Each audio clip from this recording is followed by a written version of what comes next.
You're in the Paracast, the gold standard of paranormal radio. And now, here's Gene Steinberg. With Gene and Chris, a little bit later in this episode, we'll be returning to the abduction phenomenon. This time, taking what I call a middle-of-the-road approach to the subject. It's been very contentious, of course, when we had Dr. David Jacobs on the Paracast a few weeks ago. Boy, that really stirred up a hornet's nest. So later today, we'll be talking to Kathleen Marden. She's a niece of Betty Hill. She investigates abductions with MUFON, and she's a hypnotherapist. So she is qualified to administer hypnosis, which unfortunately is not true about others. Now, from time to time here on the Paracast, and this is nothing new if you've read the writings of John Keel, you've heard this stuff, about this reflective factor in UFOs, in the UFO field, paranormal field, kind of attracting events your way, like to run is an invitation to be chased. And we were talking about, in connection with UFO research, the fact that some researchers will have a theory and then, just strangely, receive the evidence that inevitably confirms that theory, as if the phenomenon, whatever it is taking an active approach to verify their beliefs. Have you ever encountered that in your own work, Chris? Well, I have, but I admonish witnesses, and when people ask for, sky watching tips, do's and don'ts, I always remind them that the phenomenon or phenomena, depending on the case, obviously, has a tendency to reflect the kind of emotional state that the witness or witnesses are in. And oftentimes, if people act out of a place of fear, they're given something to be afraid of. If they act out of a place of giddiness and wonder, somehow the phenomenon supplies something to even increase that elation. Oftentimes, if you rush towards an object, it'll rush towards you. If you pull away and start to go back, it'll pull away and go back. It'll mirror color changes. So there does tend to be almost like a mirror-like reflective quality. And I think it's important for people when they go out in the field to maintain a very steady, low-key, non-emotional, try to keep as even-keeled as possible while out in the field. Number one, you're able to remember to do things like grab cameras, focus properly, make sure it's in record, that sort of thing. And it also tends to create more of a neutral, I think, feedback loop where you're not dealing with over-the-top elements that tend to make it more difficult to document a particular case or sighting. So, yes, I have encountered that. Also in haunted site investigation. Boy, if you're in a place of fear, somehow if there's something going on, you will be given stimuli to increase your fear. I can tell you from personal experience that has happened to me once. Give an example of this reaction to fear. Well, I was in the basement filming a psychic, actually a very good one, Amy Allen, and the two former tenants of the Sally House, and I had my back to whatever was coming up through the floor. There was some very cold, dark, powerful energy that I distinctly felt, and I felt it before anybody mentioned it, but I had my back to it because I was holding a camera shot on the faces of the three in front of me. I'll tell you, I never felt a feeling like this before. It was like a cold hand reached in my back and very slowly started to squeeze my heart. And if Amy hadn't said, we need to get out of here right this second, if she hadn't said it right at that split second, I would have dashed out of there. So that gives you an idea. And in the more I fell into fear, the harder the squeezing got. So I'm not sure if that's a very good example. It's the only one I can give you where I actually know for a fact that I started to react from a deep place of fear. That's really unlike me. It's one of the maybe one or two times that I've ever actually been in a place of fear out in the field. I tend to be very, circumspect. You basically have to be cool. Yeah. Because if you're not, you're going to attract things. Now, once you get into that state of mind, though, there's no way to come out of it. You can't just meditate your way out of it or will yourself. You just basically have to get out of there. But then again, that may be attracting further problems. Well, you can if it's a purely emotional or psychological response that you're finding yourself enacting. When it's a physical sensation like I described, it's virtually impossible to not be affected by it or impacted by the physical sensation of whatever it might be. So, if it's just a purely emotional response that you're having or some sort of reaction to some sort of stimuli, if you're reacting internally emotionally, it's easier to keep an even keel with it as opposed to some sort of physical sensation. Well, I know I haven't been put into too many situations where I had any fear. I think the only time I ever felt anything totally irrational was actually back in the 60s, late 60s, when my first wife, Geneva, and I, just a few weeks after we got our first new car, we started motoring around just to see what was going on. And then we rode towards a small 2-lane road, which I used to get to the radio station at which I worked. And at some point, this is really dark, they didn't have street lights or anything, we suddenly felt a wave of fear, or at least I did. And I said, you know what, I have to get out of here. So I found a convenient way to make a U-turn, and I did, and that was it. It happened once. Now, I don't know if I had stayed there, what might have happened. Maybe nothing. Maybe it was all my imagination. Maybe it was due to the fact that I was not an experienced driver and certainly not experienced driving at night. But it was really weird when it happened. It could have been some sort of psychosomatic or psychological, fear welling up inside you. Possibly. You had no external stimuli to put you in that place. Except for the dark. Not that I am consciously aware of. No. Well, now, let me give you a location here. This is a small town in Alabama, Tuscumbia, which is part of the Quad Cities in the northwest part of the state, near Muscle Shoals. And of course, we all know Muscle Shoals. It's a home of the famous Muscle Shoals Sound Studios, where at the time we lived there, they were doing sessions with Percy Sledge and Aretha Franklin. That's a whole other story, really. And I was too dumb to know about all this. Wow, that's going back a ways there, dude. It's going back a ways, late 60s. When a man loves a woman. Well, we have to pay a copyright fee now for what Chris just did. He's going to write out a check. RESPECT. Well, I'm glad that you didn't quit your day job. But, Chris is obviously a professional musician. He's just goofing on us, right? Of course. Okay. Well, there's Rick Hall and I think Fame Studios. Yes. Right. Because there were 2 studios. All his Muscle Shoals Sound Studios, Fame Studios, and it's complicated to explain what is what. The point being here, some of the greatest music of all time was recorded there. Even Paul McCartney later on, years later, recorded there. The Rolling Stones recorded there. Brown Sugar. You're right. Amazing place. But we don't have time for that because this is the Paracast. Our guest is Kathleen Marden. She heads up abduction investigations for the Mutual UFO Network, where she was named the 2012 Ufologist of the Year. She's been at this game for 25 years. Let's find out what she's learned. Let's do a little myth busting. And of course, she'll answer your questions. With Gene and Chris, you're in the Paracast.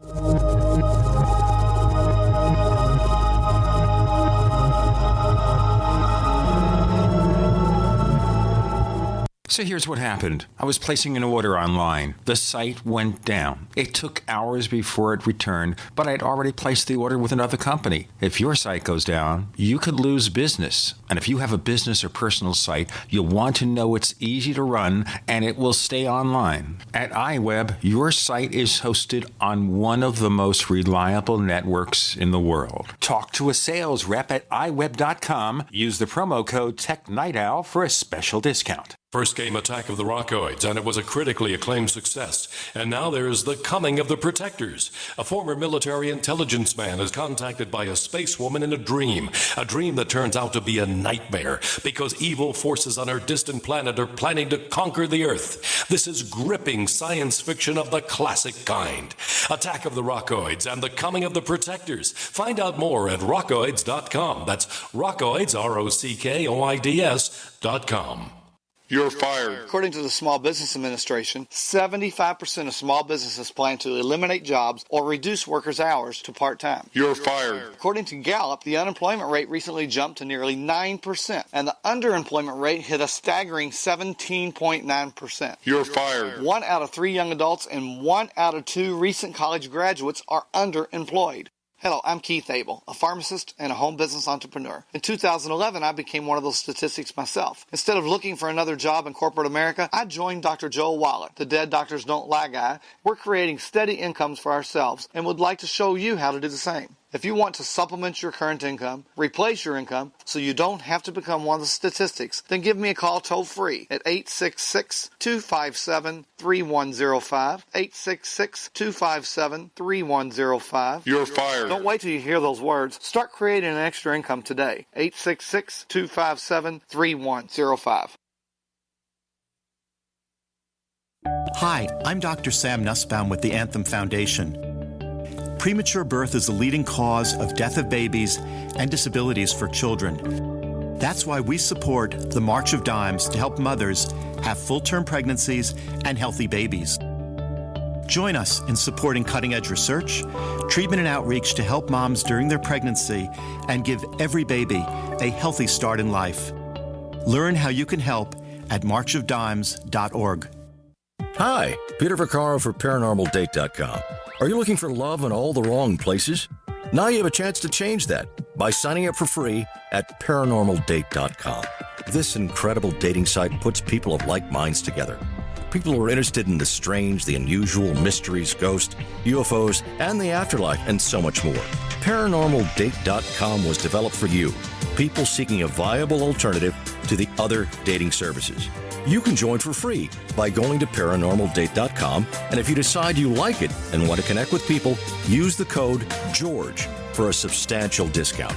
Mark Rawlings, president of ParanormalDate.com, says so many people hunger to share their experiences about the paranormal, the unexplainable, or the afterlife, and so much more, and this is the source for them to meet and share that common interest. So sign up for free at ParanormalDate.com, ParanormalDate.com, and use the code GEORGE if you decide to connect with someone you like. Paid non-attorney spokesperson Adam Pulaski of the Pulaski Law Firm with principal office in Houston, Texas is the attorney responsible for the content of this ad. This ad is not legal advice, and the choice of a lawyer should not be based solely upon advertisement. Services may not be available in all states. Attention Xarelto users. If you or a loved one took Xarelto and suffered a serious bleeding event, you may be entitled to financial compensation. Xarelto is a popular prescription blood thinner used to prevent blood clots and protect patients from strokes. These serious bleeding events have led to numerous cases of hospitalization and even death. Phone lines are open 24/7. Call 800-261-0937. That's 800-261-0937. We'd like to hear from you. If you have a comment or question about the Paracast, send it to news@theparacast.com. That's news@theparacast.com. And don't forget to visit our famous Paracast community forums at forum.theparacast.com. We have Kathleen Marden joining us on the Paracast today, but before we get to her, before we ask lots of questions, including the ones you've posted, listeners, let me remind you that we have a second radio show we'd love you to listen to. It's called After the Paracast, and there's an easy way to do it. You sign up and join the Paracast Plus. Go to plus.theparacast.com to learn more. We give you the ad-free version of this show, and people complain about the ads, but remember, networks make money from ads, so that's how the system works. But if you don't want them, We charge you a modest subscription fee to get rid of them. We offer additional incentives to join the Paracast Plus, like after the Paracast. We've begun to add show transcripts, and the video's coming, Chris, right? The video's coming, right? As a matter of fact, I've been working on it this weekend. I'm going to be working on it this past weekend, rather. I'm going to be working on it today after the show. And hopefully by the time the show comes out, we'll have at least a teaser clip. Go to plus.theparacast.com, plus.theparacast.com. Now, Kathleen Marden has been at the UFO investigative game for 25 years. And she's written 3 books that we've talked about. Captured the Betty and Barney Hill UFO experience, Science Was Wrong with our friend Stanton Friedman, and the Alien Abduction Files with Denise Stoner, who, of course, is an abductee. Very fascinating. Kathleen, welcome back to the Paracast. Thank you. Great to be with you again. I'm looking at this picture of you back in 2012. It's like a little Oscar from a distance, doesn't it? Look like that. Yes, it does. The Mutual UFO Network awarded me the Researcher of the Year Award for my work for MUFON. Well, Chris, we're going to give the Trickster of the Year award. Right, Chris? Seriously. Yeah, we should do that. Sounds like the Trickies. I like it. Hey, we can develop something called the Trickies. We'll have to have the artwork done. And each year here at the Paracast, we'll give away a Trickie. Right. We can have it 3D printed. Hey, it sounds like fun. Yeah, one of these big 3D printers, you can churn out these things real fast. You know, the Trickies. I like that. Good idea, Gene. Well, I'll tell you what, I'll patent that idea. The Trickie, every year from the Paracast. Kathleen, as you know, the abduction research field is very, very polarizing. Back in mid-October, we had Dr. David Jacobs on here. And we've had him on the Paracast before, and there are controversies there. But this time, everything went over the rails. People love him. People hate him. People think he's the devil incarnate. A lot of that due to this controversy over this test subject of his from New Zealand, who has spent, I guess, the last 8 years trying to bring him down. You know, I don't know what to say about it, except I try to take a middle-of-the-road approach that we need to look at all different theories and give them their due to find out what's going on. What's your you know take? What happens, Gene, when you do that? Yes. You set yourself up as a target for both ends of the equation. So this way, instead of trying to do this calmly, everybody hates me. Kathleen, you must have encountered some of this going forward in your research. How do you deal with it? Well, I have to say that I don't know the answers. I don't think anybody does. Some people think they do. But I am a scholar, a student of all of this, and I do the best I can to try to make sense of it. I realize that people are very polarized in their views. There are many people who have this black and white, all or nothing mentality. And I just don't have that. I see the shades of gray in all of this. And I'm not going to jump off the fence to one side or the other until I have more answers than I have right now. And, you know, we're in a very, very difficult situation because many, many experiencers are traumatized by what they've experienced. They find that this is very negative. They're frightened. They're taken against their will. There's no consent given. There's no way to stop this from occurring. Having your implant removed is not going to stop it. Moving is not going to stop it. There's really nothing you can do. You're sort of a helpless victim on that end of the spectrum. You're being used and abused. You're a laboratory rat, and there's nothing you can do. On the other end of the spectrum, you have the individuals who believe that this is all an agreement that they made at a soul level, that they volunteered to be part of this experiment with Greys and others who are coming here to learn more about Earthlings and to help to improve life on this planet. They talk about the ascension. They talk about the wonderful future of the Earth with the aliens' help.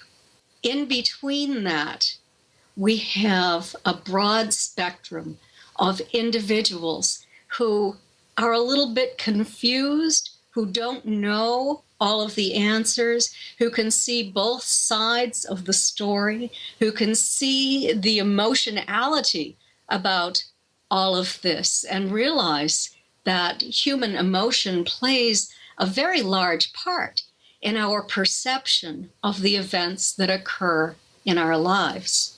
So it's very, very difficult to be part of all of this. And I have been criticized for being on the fence before. And, so be it. I am not going to jump to one side or the other just because somebody doesn't like the fact that I haven't made up my mind entirely. Okay, let's focus on a couple of the different viewpoints here, and let me know what you think. So Dr. David Jacobs, I guess to some degree the late Bud Hopkins followed his point of view here, is that the aliens are here to create a hybrid race, and part of that agenda, according to Dr. Jacobs, may be to take us over. So this is a pretty horrendous thing. Now, we have about 50 seconds before we have to break, so I'm going to ask you very quickly to give me a reaction, then we'll flesh it out in our next segment. So what do you think? Do you think that ET's here to make a race of hybrid aliens to assume control?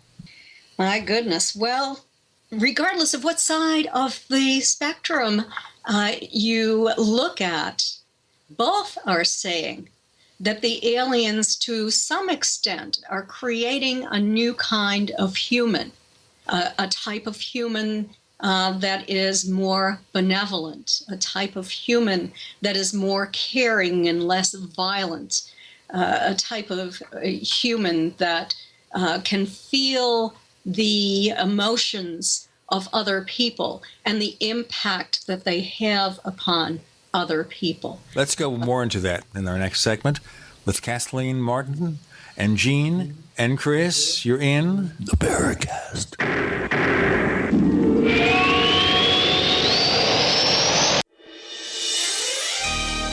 Thank you for listening to GCN. Be sure to visit GCNlive.com today. Are your Google search results killing you? Unflattering content in blogs, news articles, online reviews, social media, or other sources can jeopardize your reputation, your business, and your livelihood. Let Reputation.com help. Our patented technology will make the truth about you more visible while pushing down unwanted negative content. Improve your Google search results. Call Reputation.com at 1-800-831-0771 for a free consultation. That's 800-831-0771. A lot of people's lives and bodies are out of balance. AlkaVision Plasma pH drops optimize pH level and get rid of harmful waste and acid. Just a few drops in water restores vibrance and energy and gets you back in balance. Now order 2 bottles and get $10 off your order. Sign up for monthly auto shipping and save 25%. Call 800-518-7615 or visit alkavision.com. Alkalize your body. Supercharge your health at alkavision.com. Do you owe $10,000 or more to the IRS? Then get on board with the Tax Admiral and let us steer your way to financial freedom. The IRS is the largest collection agency in the world. They can freeze your bank accounts, seize your car, home, will garnish your paychecks and benefits. Don't take on the IRS alone. I can fight for you using industry secrets that can help stop the IRS. I'll cut your penalties, slash your interest, and reduce your overall tax bill. Sometimes I can even get it zeroed out completely. We're an A-rated company with over 30 years experience helping people clean up their mess with the IRS. And we have a 95% customer satisfaction rating. If you owe $10,000 or more to the IRS, are facing an audit, a lien, or levy, then call me right away. Call 800-287-7180. Again, that's 800-287-7180. 800-287-7180. 800-287-7180. So you've got to take a state construction license exam or certification. Can't decide on what books or what chapters to study? Discover right now how you can eliminate unnecessary books and wasted study time. At contractorexam.com, our study materials zero in on state-required test topics in an effective, multiple-choice format. So whether you're a plumber, electrician, general contractor, or other construction-related trade, contractorexam.com will help get you prepared. Visit us at www.contractorexam.com today.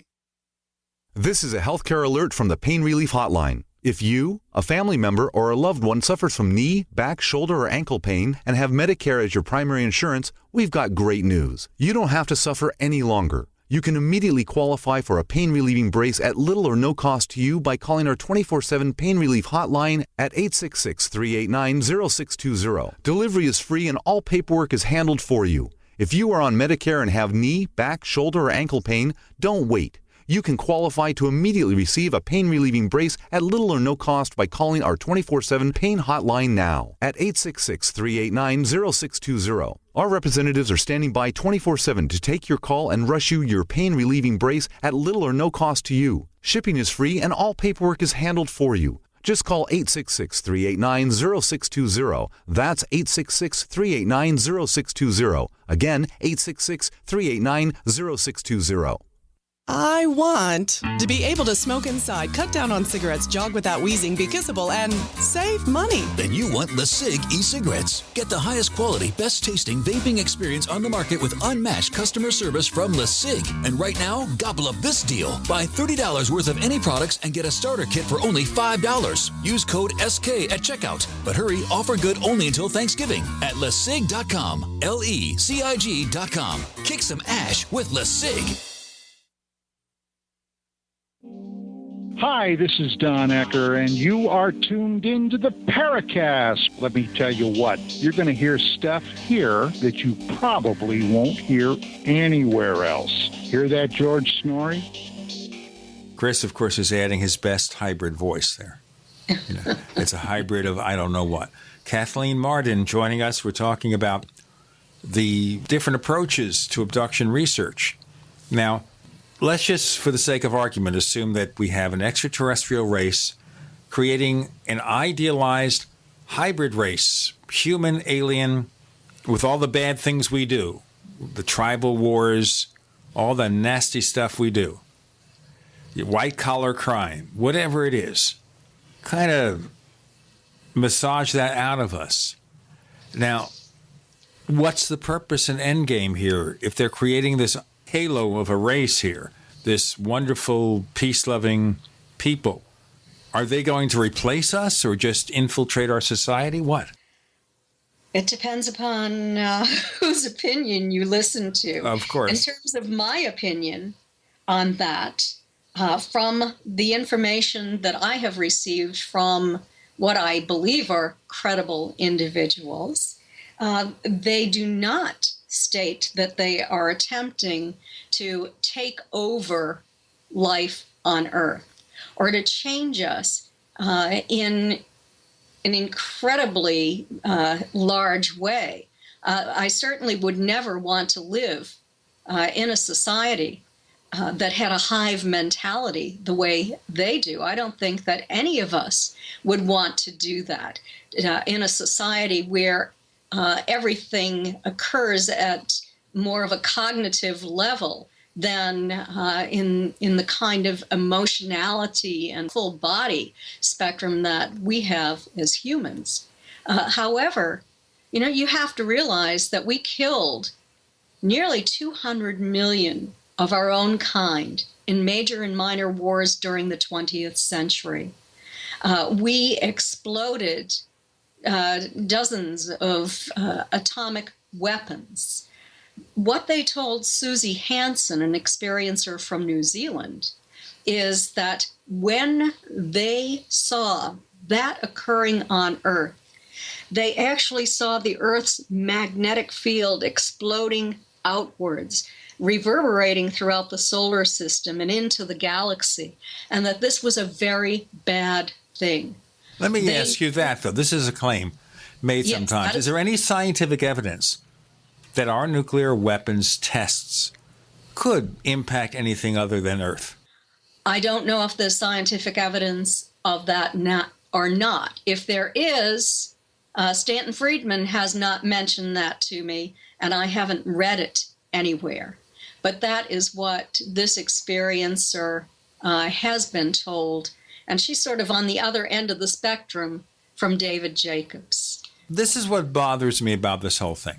If E.T. is so all-powerful, why can't they come here and enforce their wishes on us? What they have been telling the experiencers that I've worked with is that they are working quietly in an attempt not to be too disruptive to human society. They say that they take individuals at night when they're sleeping in order to reduce the level of trauma that humans are experiencing. Now, the other side could look at that and say they're doing it at night to try to prevent you from knowing the damage that they're doing to you, and your level of trauma is still there as a result of what is occurring to you at a subconscious level, even if it isn't occurring consciously.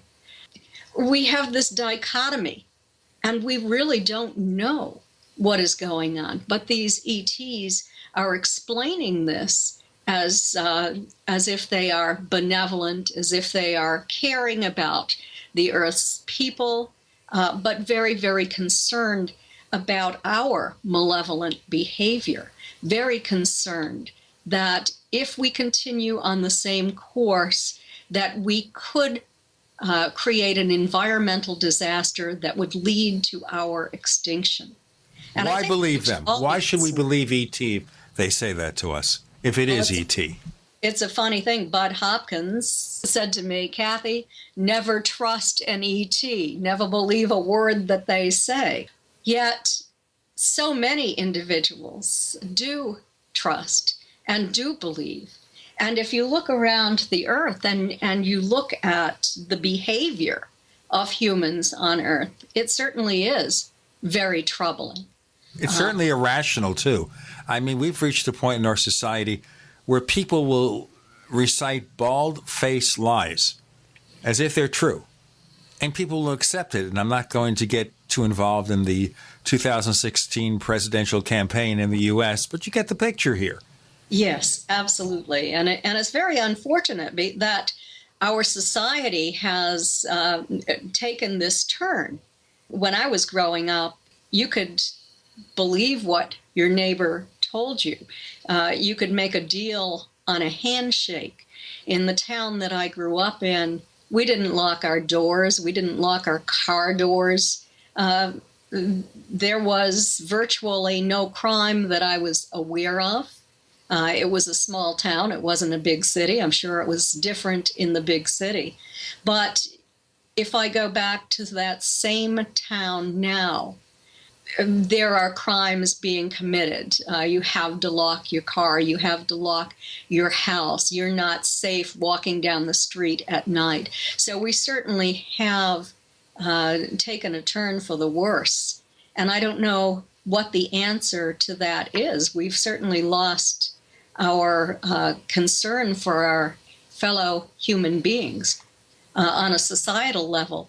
Yet we have so much goodness going on at the same time. Think of the goodness that Mother Teresa, for example, bestowed upon this world. Think of other leaders who have been so kind and so fair. Martin Luther King, for example. So you have these wonderful examples of human beings that we look up to, yet our society is crumbling at the same time. And I think that a lot of this has to do with drug involvement. We have a very huge problem in this country. Last night I heard on the news that the state of New Hampshire, the state I grew up in, the state where we didn't have to lock doors and where we had almost no crime, has the most serious heroin addiction problem in the United States. Of course, that raises a question we really won't deal with here, which is why people become addicted to drugs. I mean, just mild stuff, where someone drinks a beer or maybe has another kind of drink, like something that's shaken, not stirred, if you know what I mean, or maybe smoke something on a rare occasion, isn't harming themselves. That's part and parcel of our experience. When it becomes extreme, it gets difficult. All right, yes. We're talking about these extreme interpretations of abduction events, and we'll get into more of this as we progress.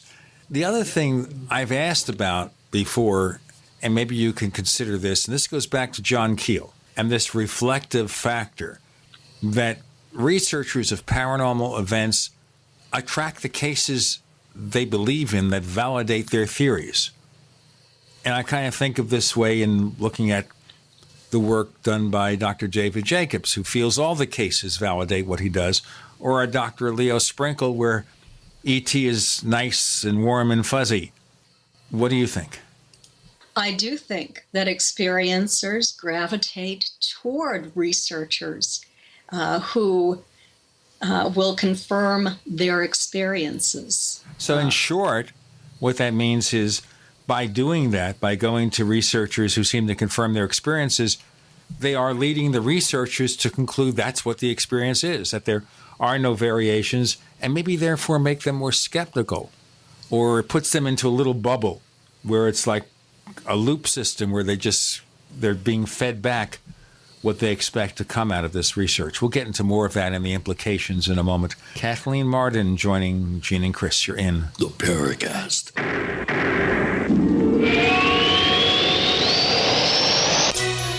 Thank you for listening to GCN. Visit GCNlive.com today.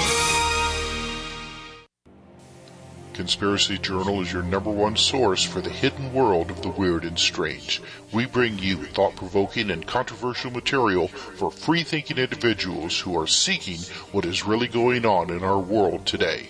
Some of this material may adversely affect you. Other pieces are meant to enlighten. Either way, be prepared to be intrigued by such things as the reality of UFOs, ghosts, strange creatures from time and space, hidden conspiracies, time travel, Nikola Tesla, suppressed technology, and a whole lot more. You can find out more by visiting our website at conspiracyjournal.com. There you can sign up for our free weekly newsletter sent directly to your email address. Find out what they don't want you to know.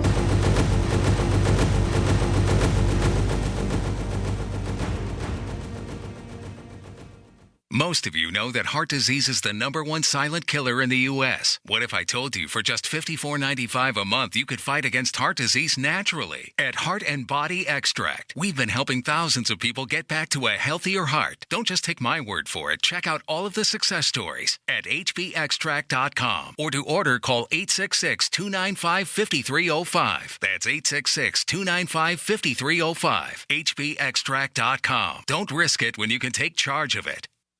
This is Dan Pilla. Do you owe the IRS money you can't pay? Are tax debts crippling you? I've defended people from the IRS for over 30 years.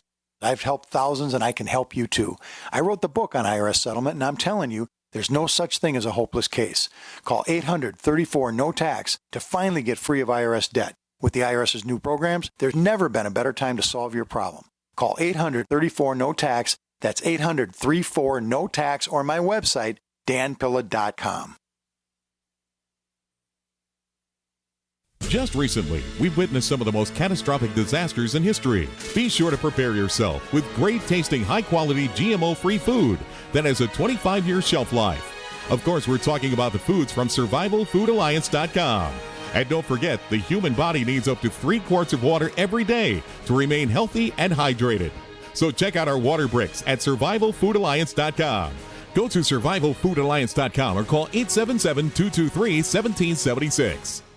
Don't complain about your cable bill going up and up and up. Do something about it. Grab a pencil and jot down this special number, 1-855-905-MY-TV. The more cable TV rates go up, the better digital satellite TV looks. Say goodbye to the cable guy and get more of your favorite channels in 100% digital quality for less money. Call 1-855-905-MY-TV. Sign up for packages starting as low as $19.99, and there's no equipment to buy. You get free HD TV upgrade, a free DVR upgrade, and free professional installation. You control what you watch when you watch it. Record your favorite shows, pause and rewind live TV, even skip the commercials. Watch local channels too. At just $19.99, what are you waiting for?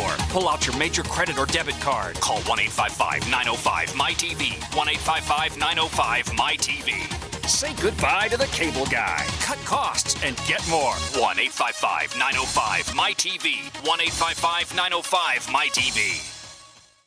Owe $10,000 or more to the IRS? Get on board with the Tax Admiral. Don't take on the IRS alone. I'll cut penalties and reduce your overall tax bill. Sometimes I can even get it zeroed out completely. We're an A-rated company helping people clean up their mess with the IRS. If you owe $10,000 or more, then call the Tax Admiral. Call 800-287-7180. Again, that's 800-287-7180. 800-287-7180.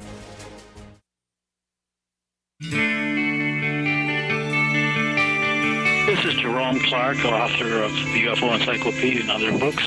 You're listening to the Paracast.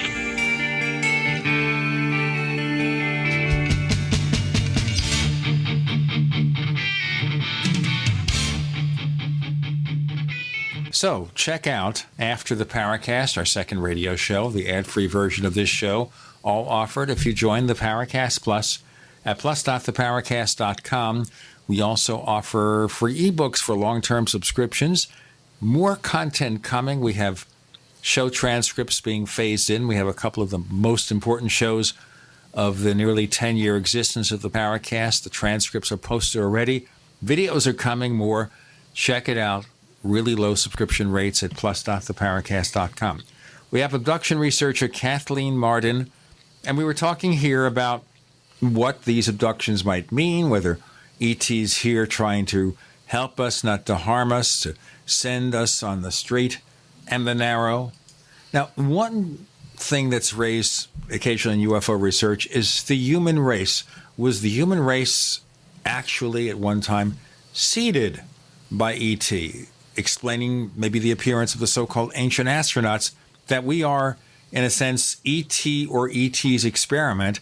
And if that's the case, wouldn't ET, if they came here today, feel in ownership of us anyway? They probably would, if that is true. And if you go back to the statements that were made by Major General Samford back in 1952 at the largest press conference since World War II, and this was in July of 1952, after so many UFOs were seen over Washington, D.C. And what he stated to the press is that throughout human history, this type of phenomenon has occurred. It's been seen in the skies. They couldn't explain it, but it appeared to be real. It appeared not to be harmful to humans on Earth. And then he spoke about a sighting going back into the 1840s, I believe it was. And then he spoke again about how in 1934, UFOs started to be seen in Sweden, and that the Air Force had taken an interest in this because credible people were reporting incredible things. So the Air Force at that point was admitting that these things were going on. Perhaps they have been guiding us, perhaps they seeded us, and perhaps they have checked up on us from time to time throughout our history. And after the wars that occurred during the 20th century, particularly in the mid-century, with so many weapons and the development of more technology, the development of nuclear weapons. If I were looking at a science project that I had seeded on another planet, I think I'd be concerned. And I think that I would probably watch, and I would wait, and I would be very careful, and I would determine whether I was going to let these idiots just kill themselves and wipe out life on this beautiful planet, or if at some point I was going to intervene, and how I would do that. Would I want to attempt to bring about small evolutionary changes in these individuals by perhaps taking them on board my craft and doing genetic experiments and perhaps altering their DNA to a certain degree? I would have to be very, very knowledgeable about genetics. And apparently these ETs are, from all of the information that we've received. And some of this is from conscious recall. I'm not saying that all of this is retrieved through hypnosis. There are experiencers who do remember their experiences, and some credible people as well. Well, if you would say that to David Jacobs, he would say that they're making it up, that they're not real events, that does not conform to... I had a conversation with him when I first met him, and I said I had an incredible case. The woman had complete, well, not maybe complete, but quite a bit of her experiences she could recall. And Jacob scoffed and walked away, muttering something about, well, she's just hoaxing you, or she's punking you, or whatever.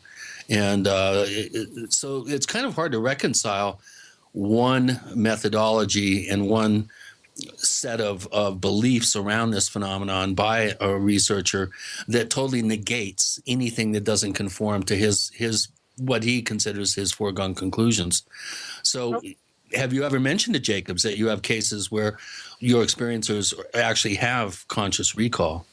I certainly have. I have spoken to David at length about his the methodology he uses in hypnosis, and also about conscious recall of experiencers. And he did tell me that he believed that the conscious recall was not actual recall, and that the recall retrieved through hypnosis was more valid than the conscious recall.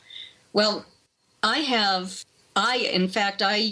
used hypnosis only on individuals who had conscious recall and evidence. I would never hypnotize anybody who didn't have conscious recall and evidence, and hopefully another witness who had amnesia for part of this, and so that I could compare the statements of the two. And that's what I did in the case of Ed and Denise Stoner. They had conscious continuous recall for the beginning of this abduction that they had. They had the conscious continuous recall of being in one location and then 3 hours later finding themselves in a completely different location. It didn't register on their odometer. It had been daylight, bright sun, when they were returned to a new location 40 miles down the road. It was pitch black and they were freezing. There were people on the other end who were waiting for them to serve them dinner, and obviously they ended up being very, very late, and it was very distressing for everybody involved. But what I want to say is the conscious recall remained the same under hypnosis.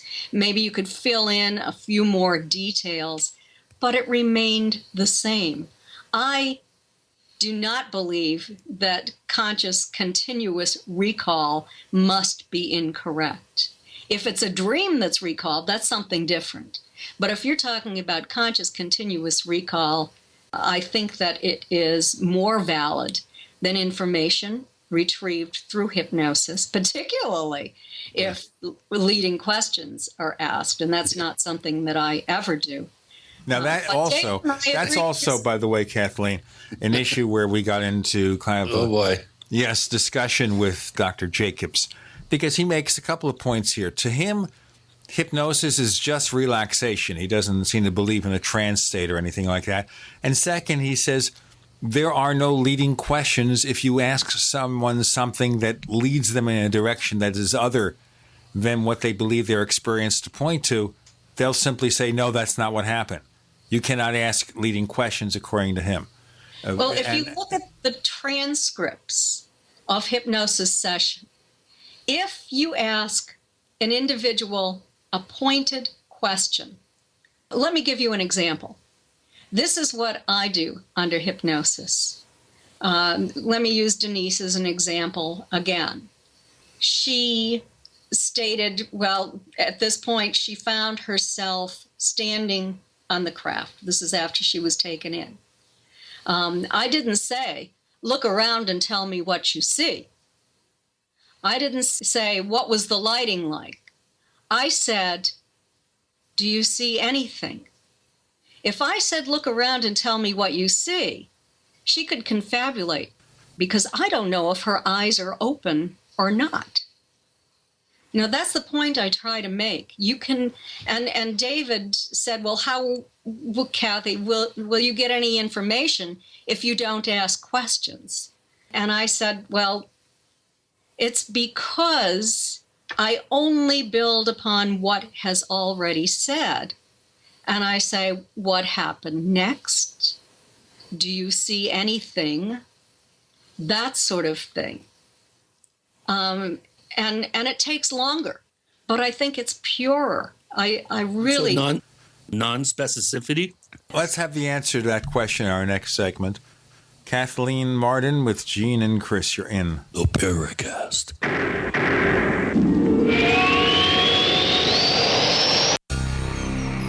Thank you for listening to GCN. Visit GCNlive.com today.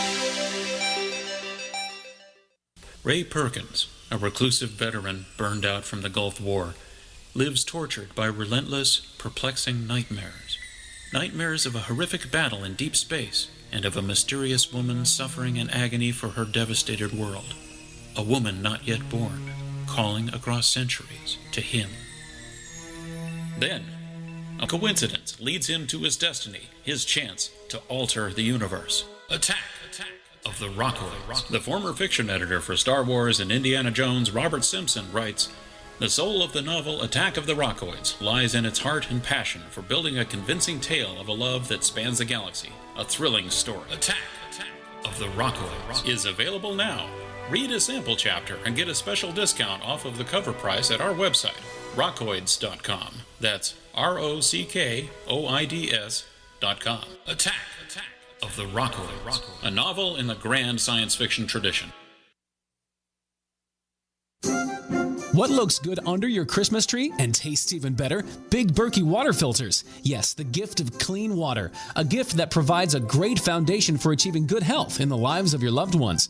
A Big Berkey water filter gives them protection from bacteria, heavy metals, chlorine, fluoride, pesticides and herbicides, VOCs and more. And best of all, a Big Berkey water filter is a gift that lasts for many years with no additional investment. And that saves time and money in filter replacements that other water filters require and are even powerful enough to purify treated, untreated, or even stagnant pond water. As always, all orders over $50 are shipped free, and GCN listeners get 5% off all ceramic filter systems. Order online at BigBerkeyWaterFilters.com, spelled Big, B-E-R-K-E-Y, waterfilters.com, or call 877-99-BERKEY. That's 877-99-B-E-R-K-E-Y. Gift well this Christmas. Give a Big Berkey water filter.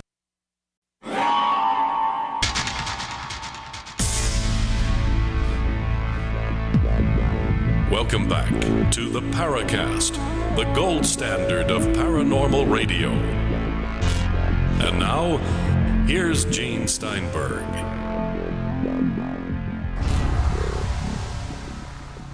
So the question asked here, of course, is about the hypnotic process, about asking leading questions, etc., etc. Now, it sounds to me, Kathleen Marden, as if you have to be really, really circumspect in questioning someone who's under hypnosis, because the slightest misstep, and you can cause them to confabulate entire segments of their experience to something other than what it is. Now, I gather here you have to undergo extensive training to be able to do this, right? Yes, absolutely. You have to have a very good knowledge of psychology and human behavior. You also have to have specialized training in forensic hypnosis, because it's forensic hypnosis that trains you to use this form of hypnosis. When hypnosis was admissible in a court of law, it was the only type of hypnosis that was admissible. And that's why I felt that was so important, knowing how easy it is to induce people to confabulate an experience. I've undergone hypnosis before, and I know when the hypnotist is asking leading questions. And I have been asked leading questions, and it made me really angry. I have to tell you that an individual would ask leading questions like that. You don't get as much information, but the quality of the information, I believe, is better. And something else that I have to tell you is that those of us who work in this field also withhold some information from the general public, so that if we hear this information being discussed or being brought forth, then it gives us an indication that this experience might be real. But for me, the important thing is to have two individuals who have undergone the same experience and who have amnesia for part of that experience, so that I can compare what they say. Dr. Simon did this with Betty and Barney Hill. Walter Webb wrote about this in his book, The Buff Ledge Abductions, where he actually did a probability ratio based upon the percentage of information that correlated between the two subjects who both had amnesia for the abduction itself. I think that's very, very important, because we really need to look at the evidence. When you have individuals who are undergoing hypnosis, say they're wannabes, say that they might not have really had an experience, there's a lot available on the market. There's a lot available on the internet. You listen to radio programs. The market is flooded with books. And if you want to confabulate an experience because you want to fit into that experiencer group, you can certainly do that under hypnosis. I mean, you can lie under hypnosis as easily as you can in real life or when you're not in hypnosis.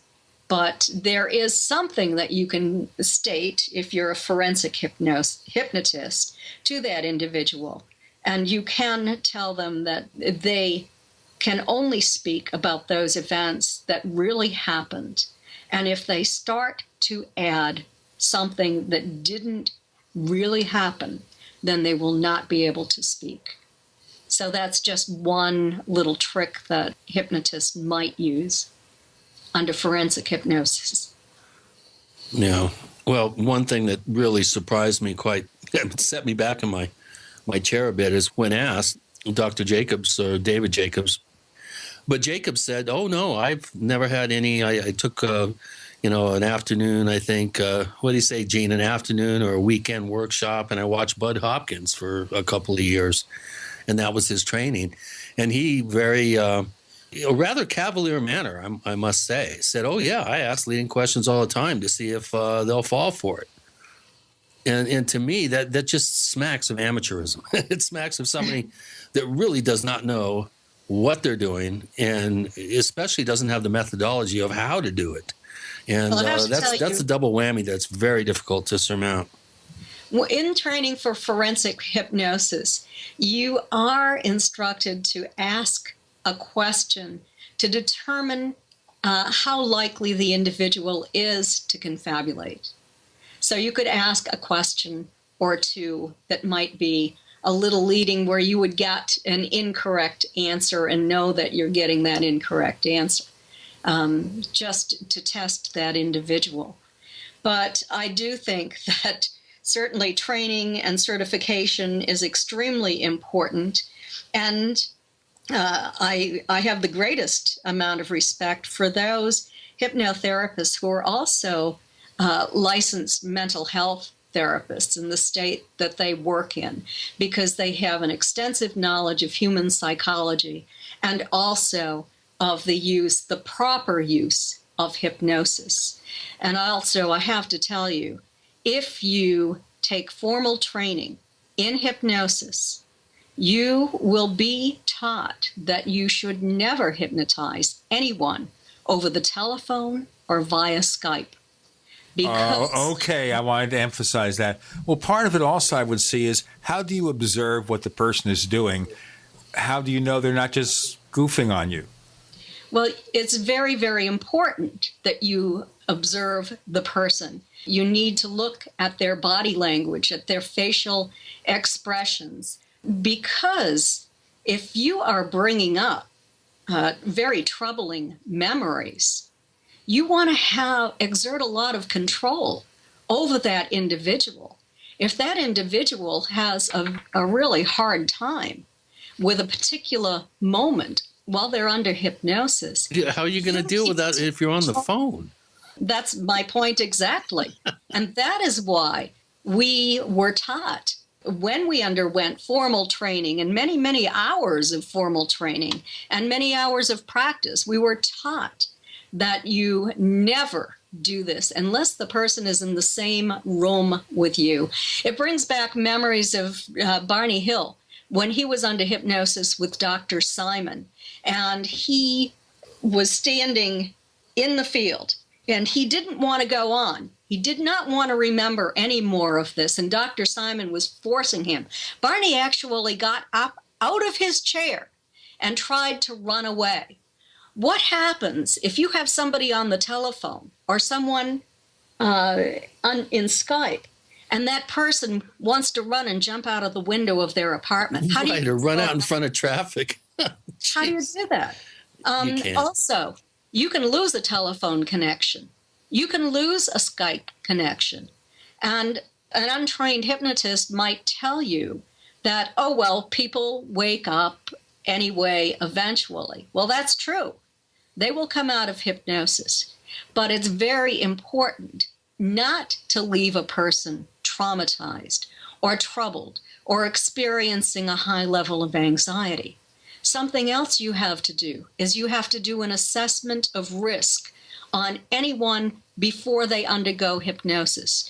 Because if that person has a pre-existing psychiatric condition, then that hypnosis session can exacerbate that condition, and that individual can experience more anxiety or even go into the full-blown illness that could result in hospitalization in a psychiatric hospital. So you want to be very, very careful when you work with experiences. Extremely important.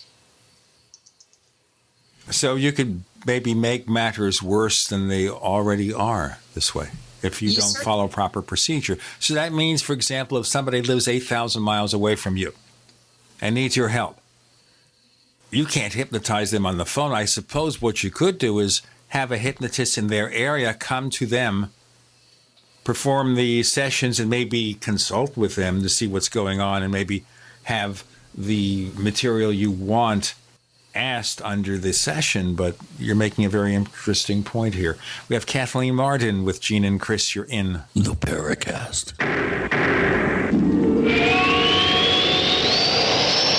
Do you need a website? Well, you can get a great deal on hosting services with Namecheap's legendary coupon code. They're offering substantial hosting discounts on shared hosting, business hosting, VPS hosting, reseller hosting, and even dedicated servers. Namecheap is preferred by millions. It's backed by a money-back guarantee. Use the coupon code LEGENDARY to cash in on the special deal at Namecheap.com, Namecheap.com. First came Attack of the Rockoids, and it was a critically acclaimed success. And now there's The Coming of the Protectors. A former military intelligence man is contacted by a space woman in a dream that turns out to be a nightmare because evil forces on her distant planet are planning to conquer the Earth. This is gripping science fiction of the classic kind. Attack of the Rockoids and The Coming of the Protectors. Find out more at rockoids.com. That's Rockoids, ROCKOIDS.com. Are you tired of commuting to a job that makes someone else rich? Working harder than ever, but getting nowhere? Do you hate spending hundreds of dollars every week on daycare?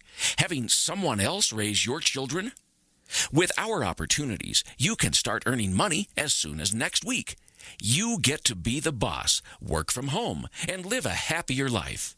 At Be the Boss Network, you'll find hundreds of work-from-home opportunities that you can literally start today and be earning money as soon as next week. Go to freedom106.com and start earning money as soon as next week. You get to be the boss. Get out of the rat race. Work from home. Go to freedom106.com right now and change your life today. That's freedom106.com. Go to freedom106.com and start earning money as soon as next week. You be the boss. Go to freedom106.com.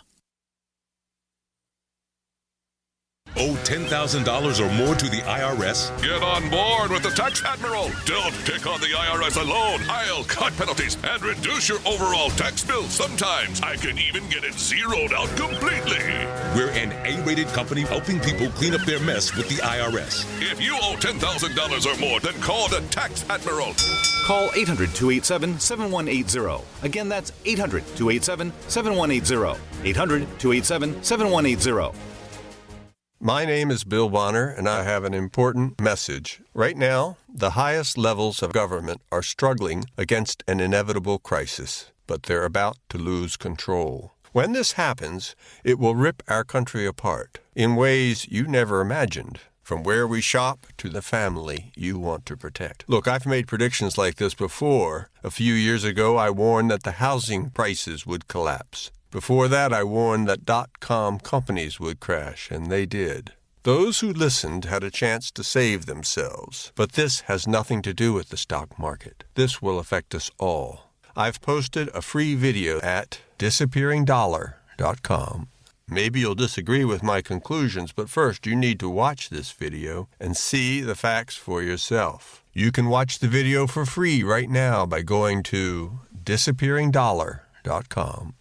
Again, that's disappearingdollar.com.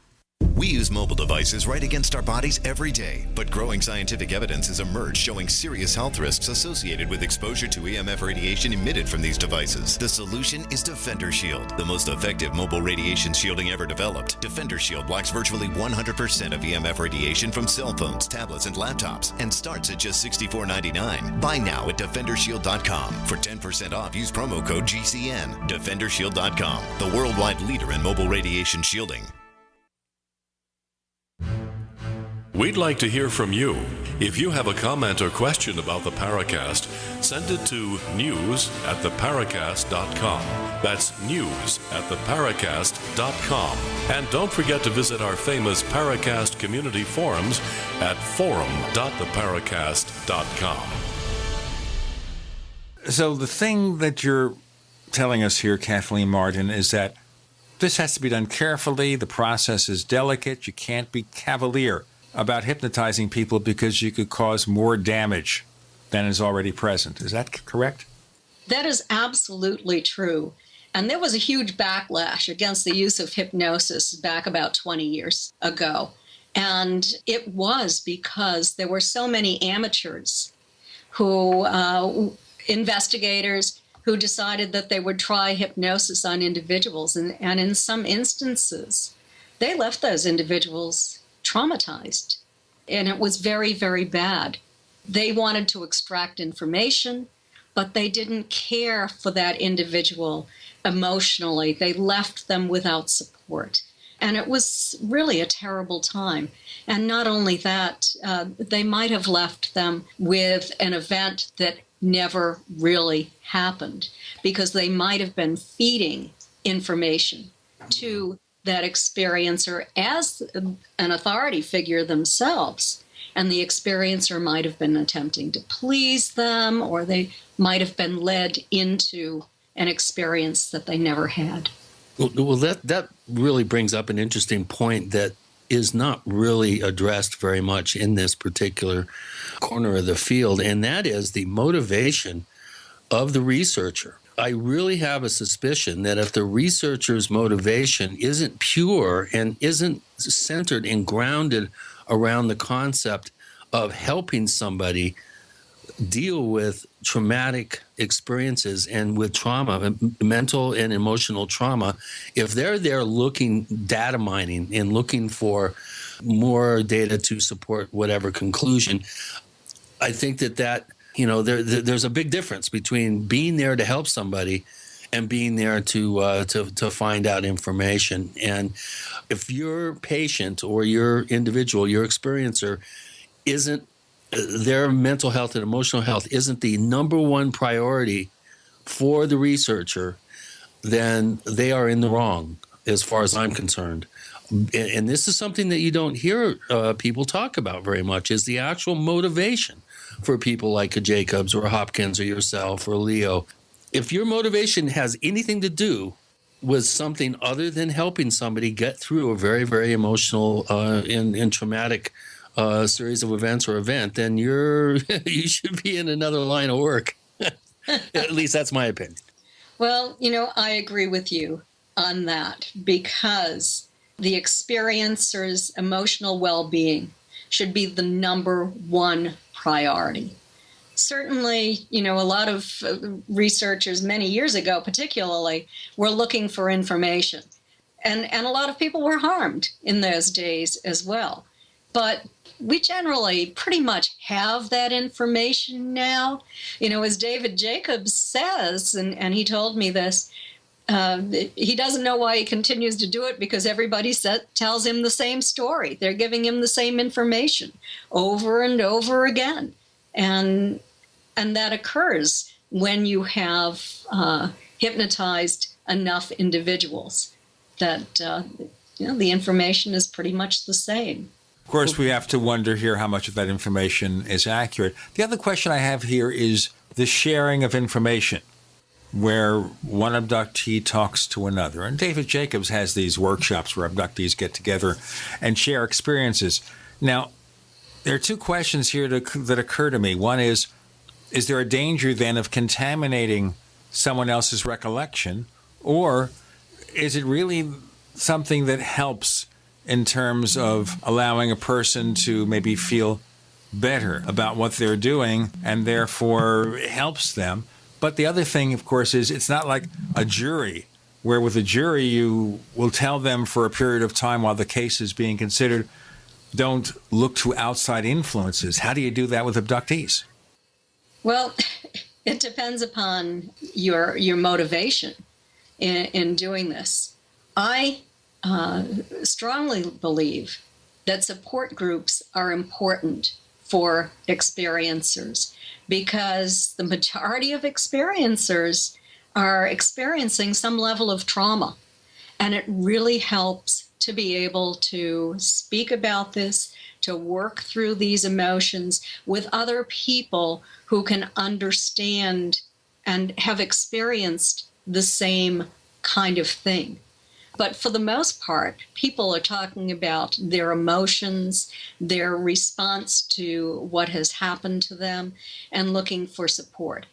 Certainly, if you get into all of the details of what has occurred, then you can't then do an investigation on that person's case. You have two sides here. You have the investigative end, where you're looking for evidence, and you have the other side where individuals need support.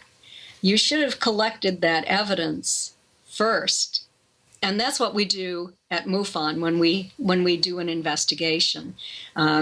People contact the experiencer research team, which is sort of like a triage unit. I'm MUFON's director of experiencer research.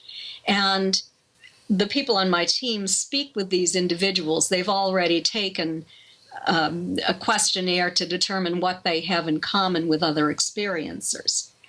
So it's a two-step process here. First, learn what's going on, and then after you get the information that you feel you can get, then maybe it's appropriate for them to commiserate with each other. Yes, well, we act as a triage team where we help people to determine what is the best route for them to take. Do they have evidence? Do they want to have an investigation of their case, or are they merely looking for support? And so people are able to choose what they want. But if they're already going to a support group, and they have done that for a long period of time, then certainly we can't go back and do an investigation of their case because their information might be contaminated.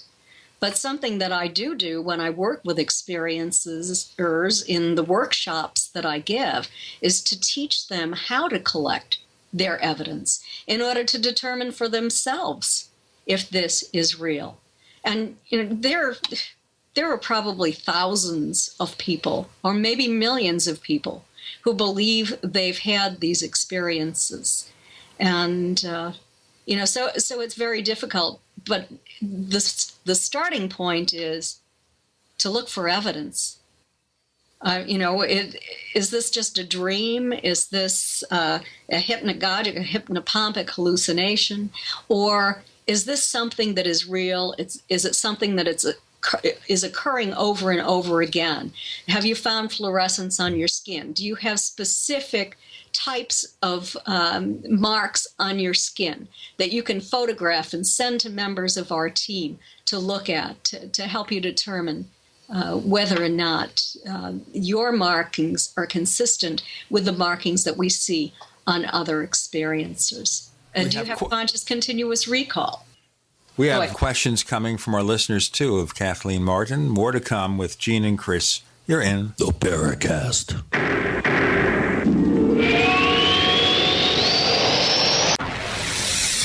You are listening to GCN. Visit GCNlive.com today. Most of you know that heart disease is the #1 silent killer in the U.S. What if I told you for just $54.95 a month you could fight against heart disease naturally? At Heart and Body Extract, we've been helping thousands of people get back to a healthier heart. Don't just take my word for it. Check out all of the success stories at hbextract.com. Or to order, call 866-295-5305. That's 866-295-5305. hbextract.com. Don't risk it when you can take charge of it. Hi, I'm Rick Ossick with Famous Footwear. Did you know that premature birth is the #1 killer of babies? That's why we support the March of Dimes in the fight against premature birth. Join us in supporting cutting-edge research, treatment programs, and outreach to help moms have full-term pregnancies and healthy babies. Learn how you can help save babies' lives at marchofdimes.org.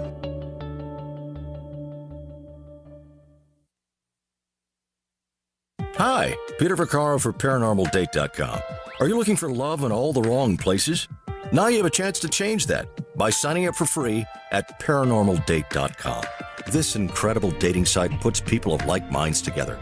People who are interested in the strange, the unusual, mysteries, ghosts, UFOs, and the afterlife, and so much more. ParanormalDate.com was developed for you, people seeking a viable alternative to the other dating services.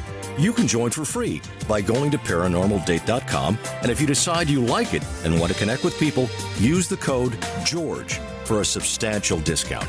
Mark Rawlings, president of ParanormalDate.com, says so many people hunger to share their experiences about the paranormal, the unexplainable, or the afterlife, and so much more, and this is the source for them to meet and share that common interest. So sign up for free at ParanormalDate.com, ParanormalDate.com, and use the code GEORGE if you decide to connect with someone you like. Paid non-attorney spokesperson Adam Pulaski of the Pulaski Law Firm with principal office in Houston, Texas is the attorney responsible for the content of this ad. This ad is not legal advice, and the choice of a lawyer should not be based solely upon advertisement. Services may not be available in all states. Attention Xarelto users. If you or a loved one took Xarelto and suffered a serious bleeding event, you may be entitled to financial compensation. Xarelto is a popular prescription blood thinner used to prevent blood clots and protect patients from strokes. These serious bleeding events have led to numerous cases of hospitalization and even death. Phone lines are open 24/7. Call 800-261-0937. That's 800-261-0937.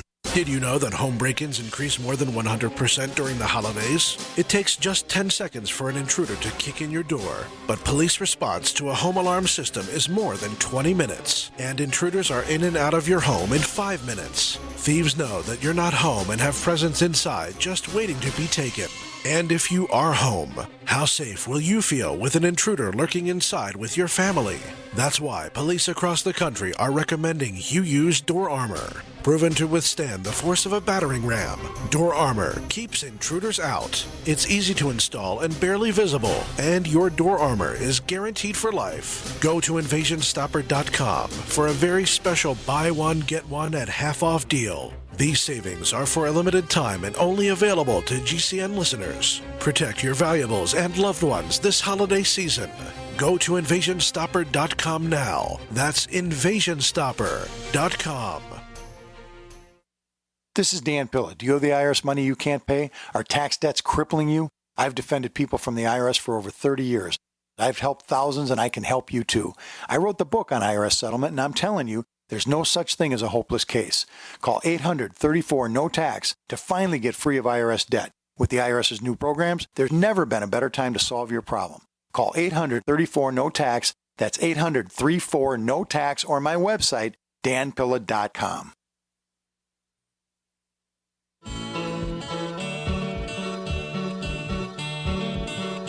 This is Micah Hanks of the Gray Alien Report, and you're listening to the Paracast, the gold standard of paranormal radio.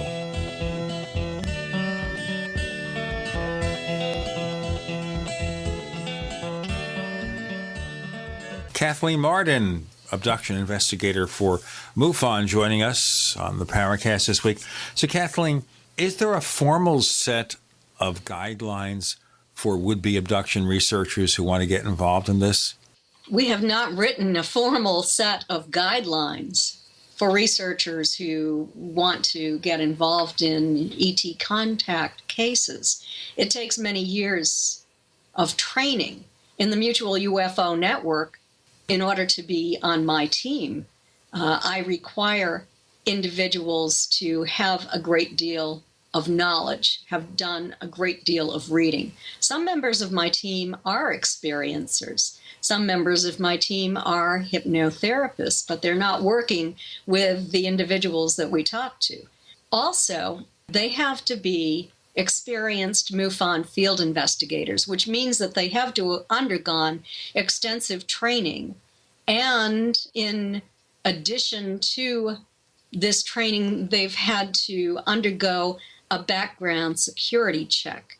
I want to know that individuals have caring for other individuals and some knowledge of psychology as well.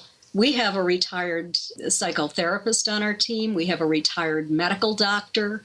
We have 2 practicing hypnotherapists. We have other individuals who, kind, caring individuals who are knowledgeable about this field. Chris, we have some listener questions we should get to now. Would you start with those, please? Since we're talking about experiencer groups, this is a question from Mulvaney, who's been a poster since 2012 at forum.theparacast.com, where in our question bank, our listeners are able to ask our guests their particular questions. And this is a good one. I have heard this from individuals that if you have an interest in the phenomenon, chances are you're an abductee. And that's what Mulvaney wants to know.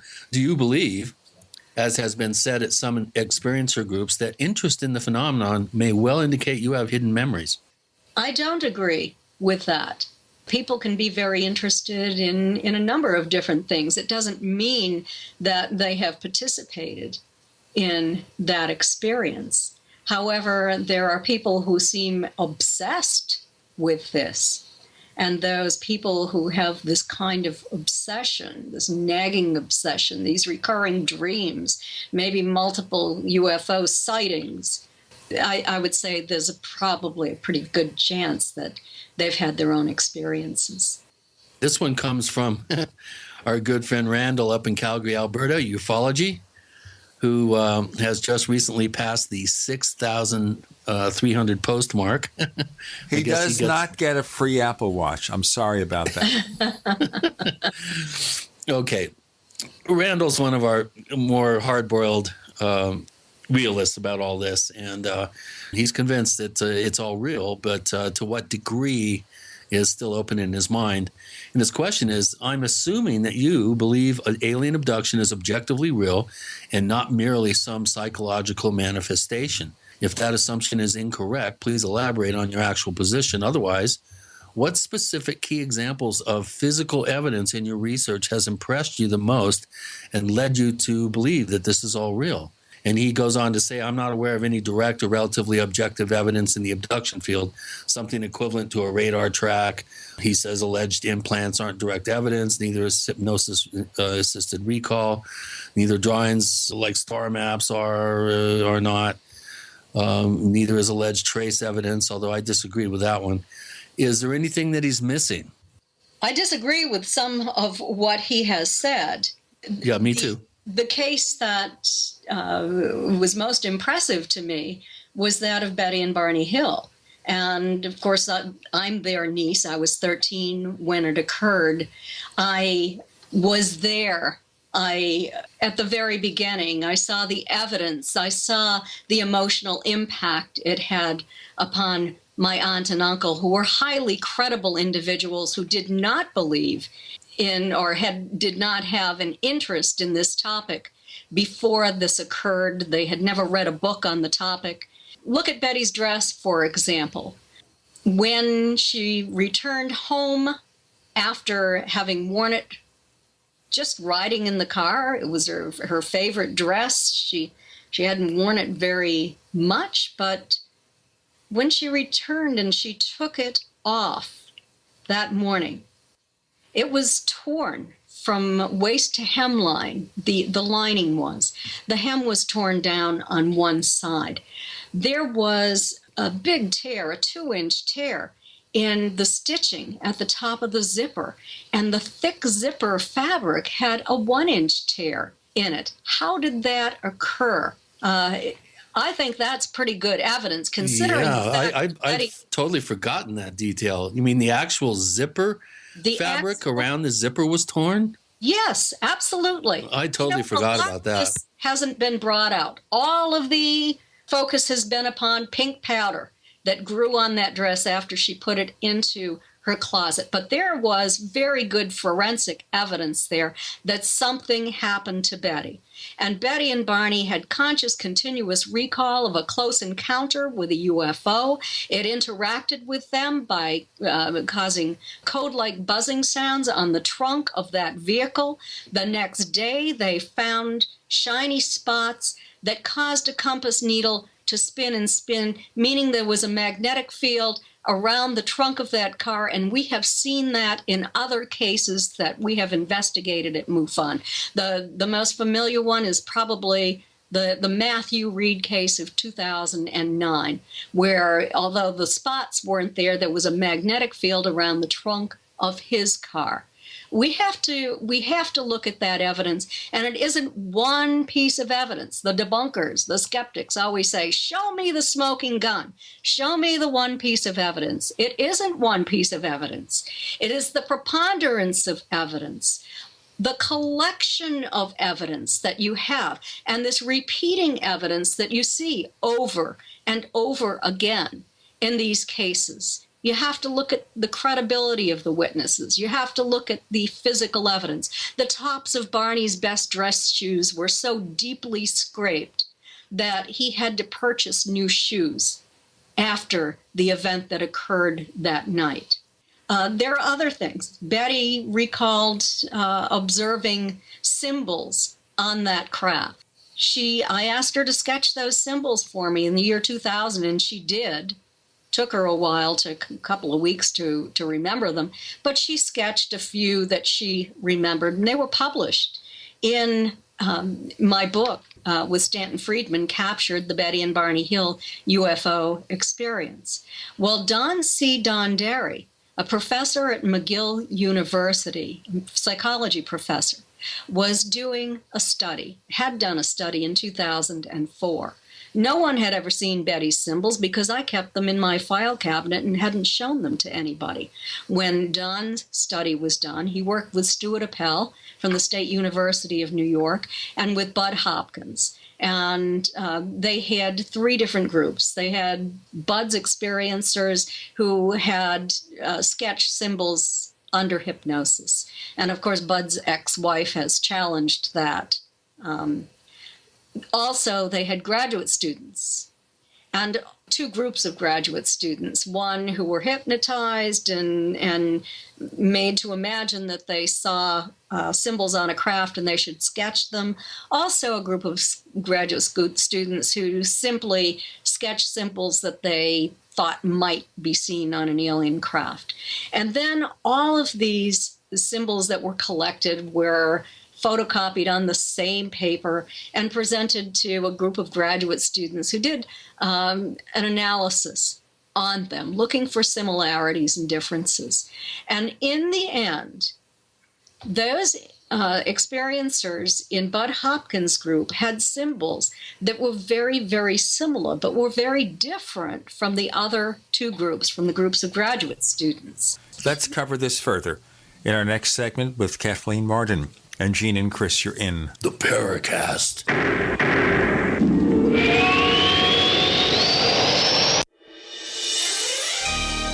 Thank you for listening to GCN. Be sure to visit GCNlive.com today. Graphic Converter is the image manipulation tool for the rest of us. It does not use any database. You get full control of all your files. Want to view the images of a folder? Drag it into Graphic Converter and a powerful browser opens up to show your image files. You could use it for slideshows. You could use it to import images from digital cameras or from scanners. Need to do some image editing? You can do that too in Graphic Converter. Also print catalogs. Convert from so many formats I can't even list them. Download now to see if Graphic Converter is good for you, like 1.5 million other users. Guess what? You could save money when you buy Graphic Converter. Use the coupon code Night Owl. Use the coupon code Night Owl to get a special price for Graphic Converter. Go to lemkesoft.com. That's Lemke soft.com. Lemkesoft.com. Lemke soft.com. So you've got to take a state construction license exam or certification. Can't decide on what books or what chapters to study? Discover right now how you can eliminate unnecessary books and wasted study time. At contractorexam.com, our study materials zero in on state-required test topics in an effective, multiple-choice format. So whether you're a plumber, electrician, general contractor, or other construction-related trade, contractorexam.com will help get you prepared. Visit us at www.contractorexam.com today. Are your Google search results killing you? Unflattering content in blogs, news articles, online reviews, social media, or other sources can jeopardize your reputation, your business, and your livelihood. Let Reputation.com help. Our patented technology will make the truth about you more visible while pushing down unwanted negative content. Improve your Google search results. Call Reputation.com at 1-800-831-0771 for a free consultation. That's 800-831-0771.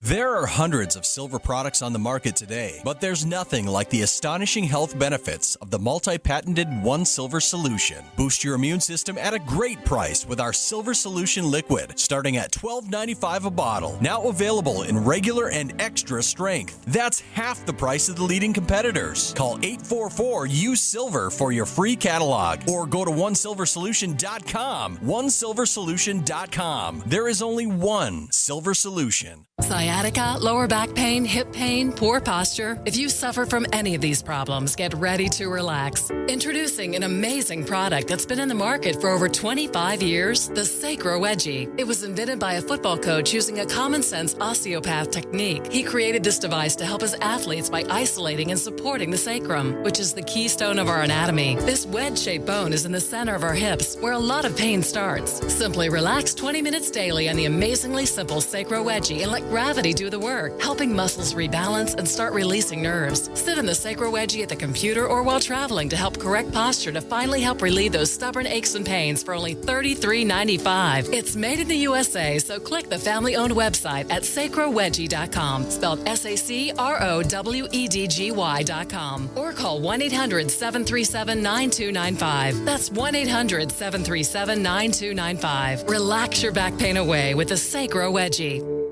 I want to be able to smoke inside, cut down on cigarettes, jog without wheezing, be kissable, and save money. Then you want LeSig e-cigarettes. Get the highest quality, best tasting vaping experience on the market with unmatched customer service from LeSig. And right now, gobble up this deal. Buy $30 worth of any products and get a starter kit for only $5. Use code SK at checkout. But hurry, offer good only until Thanksgiving at LeSig.com. LECIG.com. Kick some ash with LeSig.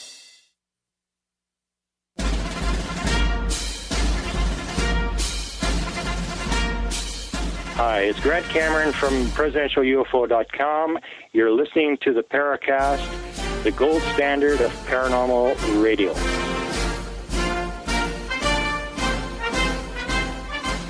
So Kathleen Marden was explaining more information about these test results. Would you continue, please? I certainly will. The team of researchers announced that the similarity of symbols among these experiencers suggests that alien abduction might be real. And what I was stating is that Don Derry saw those symbols in my book for the first time when it was published in 2007. And he did a comparative analysis of those against the symbols that he had collected in his study. And he found that many of Betty's symbols matched the symbols that the experiencers in his study had drawn. So I thought that that was another piece of scientific evidence that this was a real event. I'm not going to say the star map was. I've always had questions about the star map. But when it comes down to this kind of evidence, whether it's part of an academic study or whether it's actual physical or circumstantial evidence, I think it's important. Well, speaking of physical evidence, we've got a good question from Vimana. And this particular aspect of research and investigation within the abduction field brought out a little bit of tension, I think, in our talk with David Jacobs. And that is the idea of actually wiring up an abductee's house. Actually, this is a question from Technomesh. Instead of solely performing hypnotic regression, have you tried to wire up an abductee's house with their permission to obtain evidence of the alien's existence? In other words, now that we have this level of technology and the price point coming down on 4K, 16K cameras that can be hidden in the most inobtrusive places or unobtrusive places. What is your position on attempting to be proactive and attempting to document some of these types of alleged experiences? They tend to happen fairly frequently with some people. What is the state of actual physical surveillance of potential abductees? We are doing that. And there are several experiencers that I have been working with who have purchased the equipment and have it set up in their homes. I have received film from 2 individuals. And what it shows is these individuals, they seem to be awake, sitting up, hypervigilant on the film, and then all of a sudden it shuts down. And then what you see is 2 hours or a little more passes. There is no movement. There's nothing on the film. And then all of a sudden, there they are in bed in a different position. So it seems that the cameras are shutting down. I have another film that I received from an experiencer that I've been working with who was able to capture a light orb that seemed to be shooting up out of his floor and went across the room, stopped, and dove down into his body. And then you saw it a little later that it was more like a dust orb or something, but it just shot up. It was not the solid kind of illuminated ball that entered his body. It's very perplexing. I've been able to collect a little bit of this type of evidence. Based on your years of experience, do you think that this is a potentially productive way of going about monitoring these folks? Having maybe redundant systems set up outside that may be able to document the entire scene. I can understand, based on several attempts that I've made in the past, and of course the famous incident of the camera filming the camera on the Skinwalker Ranch in Utah and having all the wires torn out while the other camera was filming the camera that was attacked, and nothing showing up. To me, you have a set of data. If you have a continual turning off of gear or gear failing in some way, if this happens in a continuous pattern showing evidence of data or lack of data, that is data. That's evidence of data to me. So is this something that's a priority for you guys? I mean, dang, the technology is really affordable now. You know, it is a priority for me. I am into collecting evidence, and I feel that it's extremely important to collect evidence, not just stories, not just correlating information. And so, you know, I think it is very important. I only wish that we had a benefactor, because I believe that if we had an extremely wealthy benefactor or more than one, or even if the government would show an interest in this and fund some kind of project, I think that we would be able to collect a large amount of evidence. If individuals who have undergone these experiences could undergo X-rays or MRIs or CAT scans, if they could undergo a lot of medical testing immediately, then we would be able to acquire more evidence. Yeah, that would be invaluable. Absolutely. If we have an experiencer who has not engaged in sexual relations and has the symptoms of pregnancy and then has the symptoms of a miscarriage or abortion and is able to collect tissue samples, wouldn't it be great if we had scientists who would be able to evaluate that immediately? If we had geneticists, but we don't have the funding for that kind of work. No. And that is the biggest frustration that I have. I think it's the Achilles heel of the field. It absolutely is. Yeah. Well, here's an idea. It just popped into my mind while we were talking about failing equipment. Has anyone thought about putting a little mini Faraday cage around each of the components of a surveillance system to block all external microwaves, electromagnetic interference, shall we say, which is what a Faraday cage in theory is able to do. You might pass that along to your team out in the field, is to fabricate some little Faraday cages and put it around each of the components of the gear. You know, that is an excellent idea. It really is an excellent idea. And they're easy to make. I mean, it's not a big deal. Yeah, I will pass that on to some of the investigators in the field who might be able to do that kind of thing. We certainly have people like that in MUFON. I think it's also important to do social research.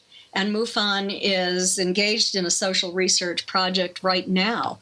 If you go to MUFON.com, you will see an experiencer survey. And remember the word survey, not questionnaire, because there's also a questionnaire, which is just a very short questionnaire if you want to talk to a member of the experiencer research team. But the experiencer survey has 118 questions.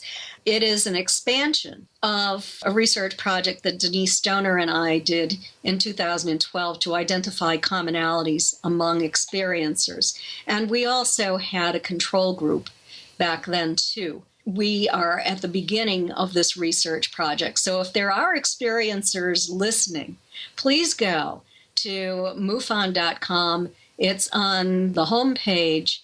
Just scroll down to Experiencer Survey. It's powered by SurveyMonkey, and we'd certainly appreciate any input that we can acquire. We're hoping to get 1,000 responses. The last time I checked, we had 118. Many more to collect. It'd be great to get up to about, at least in four figures, Mm-hmm. Okay, here's a question from Vimana. Actually, there's a couple of questions. Both are very good.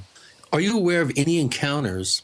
Obviously, we're talking abduction style, abduction-like encounters involving mystical or archetypal entities as opposed to your space alien sort of symbol, archetype, or motif? I actually am, and part of this came from Nancy Talbot's research over in Europe. And there is a crop circle experiencer over there who is also photographing and videoing what appears to be the Virgin Mary, what appears to be Jesus. So there are these religious figures. I have received some photographic evidence of from one man of what appeared to be the devil coming up out of the ground. And this individual was having the most horrific experiences that you could possibly imagine. It changes in behavior of a family member. We've got Kathleen Marden with Gene and Chris. You're in the Paracast.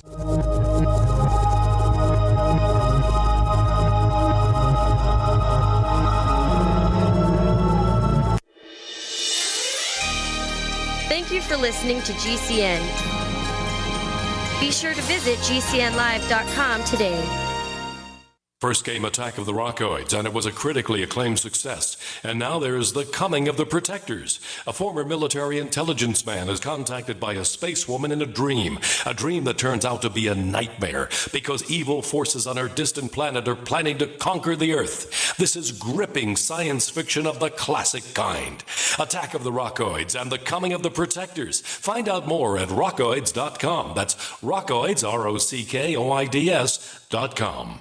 So here's what happened. I was placing an order online. The site went down. It just stopped responding. It took hours before it returned, but I'd already placed the order with another company. If your site goes down, you could lose business. And if you have a business or personal site, you'll want to know it's easy to run and it will stay online.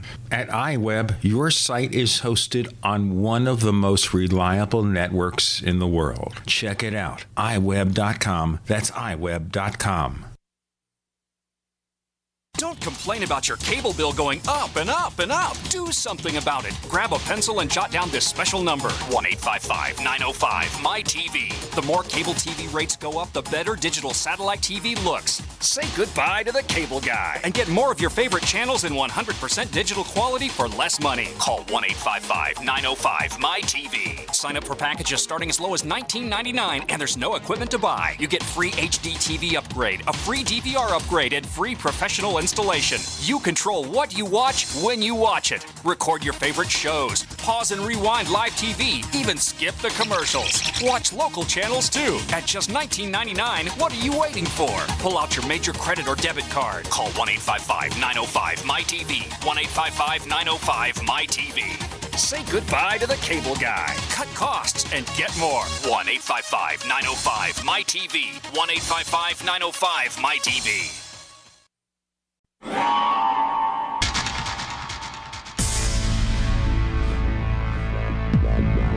Welcome back to the Paracast, the gold standard of paranormal radio. And now, here's Gene Steinberg.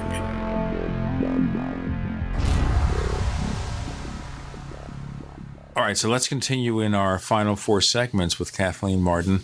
More of her last response to a listener question. Go ahead, please.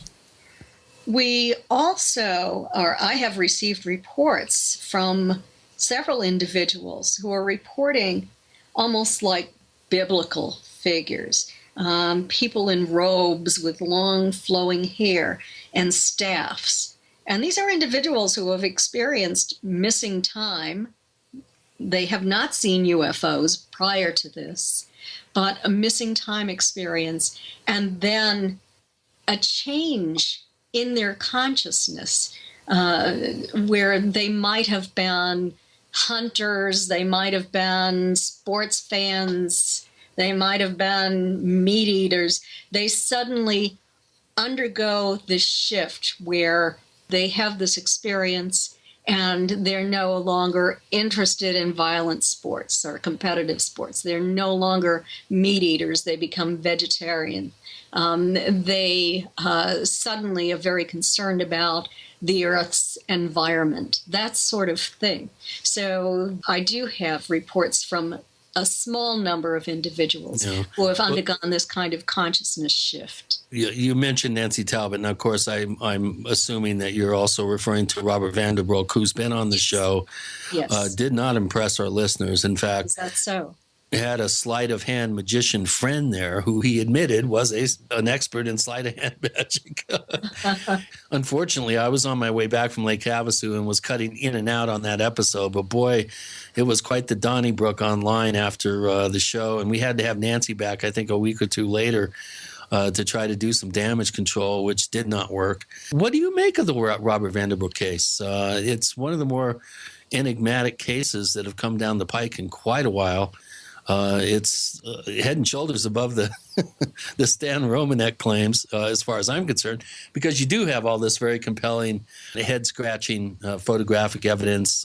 Some of the crop circle incidents have been very, very well documented, much to the chagrin of all the detractors who dismiss the entire case. There are elements to the case that can't be explained, and having known Nancy for many, many years, and knowing that she's swallowed the bait, boy, and the hook, and she's flopping on the end of that particular fishing line. And it's unfortunate, I think, that she's lost some objectivity around the case. But what do you make of it? There's some pretty bizarre stuff there. There is some pretty bizarre stuff. I have looked at it, but I have not investigated it myself. I have not researched it to any degree because I am so busy with my own research that I don't have the time to be looking at a lot of other people's research. Don't tell Nancy that. I do receive the reports that she sends out, and I do look at what she has, and I am hoping that she is using some kind of controls. I know, for example, when MUFON was attempting to capture photographs, we had dual cameras, and it was impossible to get into those cameras to do anything, to get the film out. That's back when we had film, that sort of thing. So I hope that she's using those kinds of controls. I found the photographs that she sent out to be interesting, and I do respect her as a researcher. And I hope that she's not being duped, but any of us can be, as you know. Oh, yeah. Okay, well, speaking of controversial cases and perhaps questionable motives in some cases by the alleged experiencer, another question from Vimana is, has hypnotic regression in this experiencer abductee realm, has a hypnotic regression session or series of sessions ever uncovered actual mental illness in a claimed abductee? If there is mental illness, you don't want to do these hypnosis sessions to begin with.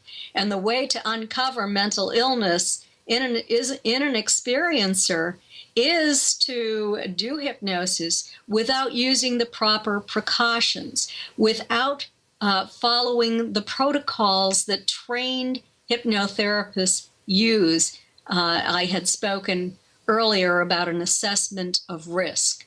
So yes, it can uncover a mental illness if the hypnotherapist is not ethical in what they're doing, or if the experiencer actually has a pre-existing psychiatric condition and is lying. Speaking of ethics and abductee research, what's been going on with John Carpenter? Of course, about 10 years ago, he was kind of caught red-handed selling all his files, his case files, to NIDS, to the Robert Bigelow National Institute for Discovery Sciences. And there was some question of whether he even included the names of the experiencers or not. Have you heard anything about John Carpenter? And where do you come down on having your case files available for the highest bidder? Well, that is unethical as well.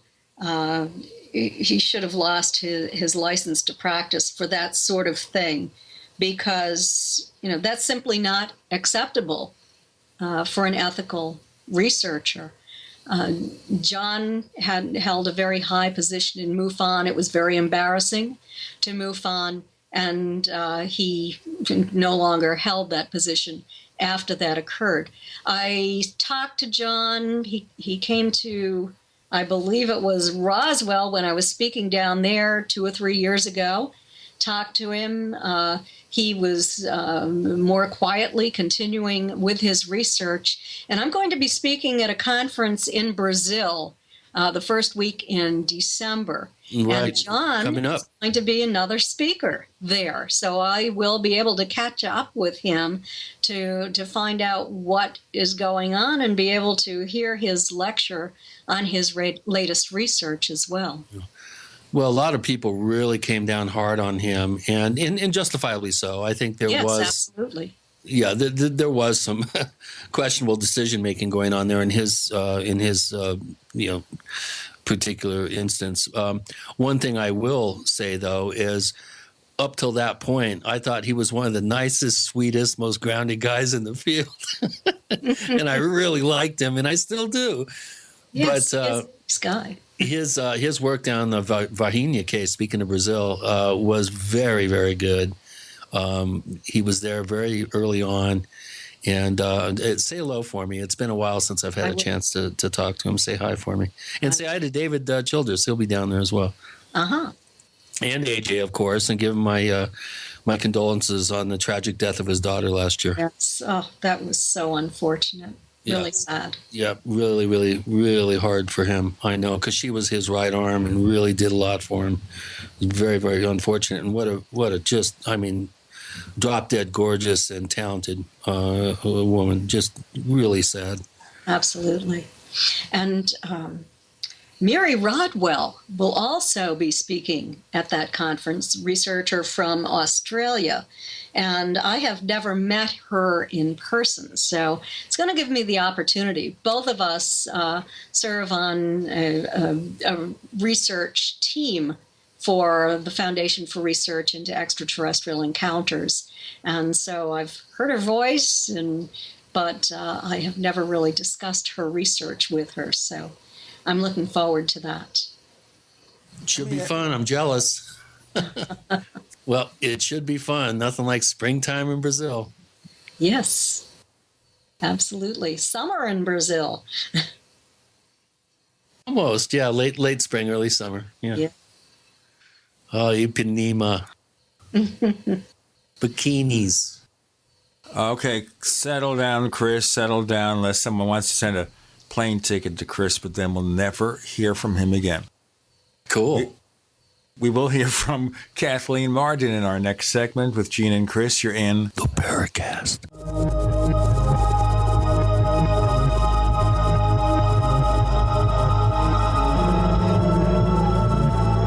Neighbors, are you tired of dealing with a slow web hosting provider? Well, check out A2 Hosting and their screaming fast Swift server platform.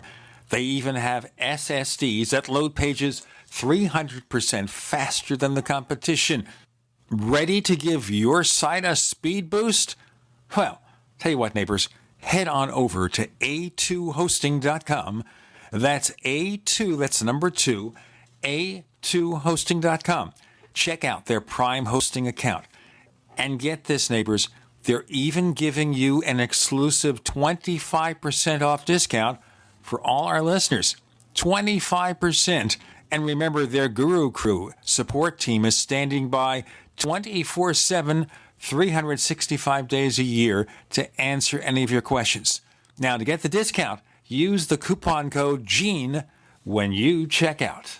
Concerned about harmful contaminants in your water? Look to ProPure, the most trusted name in gravity water filtration systems. ProPure, with the silver-infused Pro 1 G 2.0 filter, removes over 200 contaminants, including VOCs, heavy metals, chloramines, pesticides, pharmaceuticals, fluorides, and radiologicals. We don't just say it, we back it up. The Pro 1 G 2.0 filter is NSF 42 certified and independently tested to meet NSF 53 and P231 standards. Pro Pure Water, the way nature meant it to be. Clean, crisp, and refreshing. Purchase with confidence in quality, performance, and customer service. Take advantage of our biggest holiday 25% off sale going on now. Visit your authorized Pro Pure dealer or ProPureUSA.com. That's ProPureUSA.com. Or call 800-544-3533. 800-544-3533.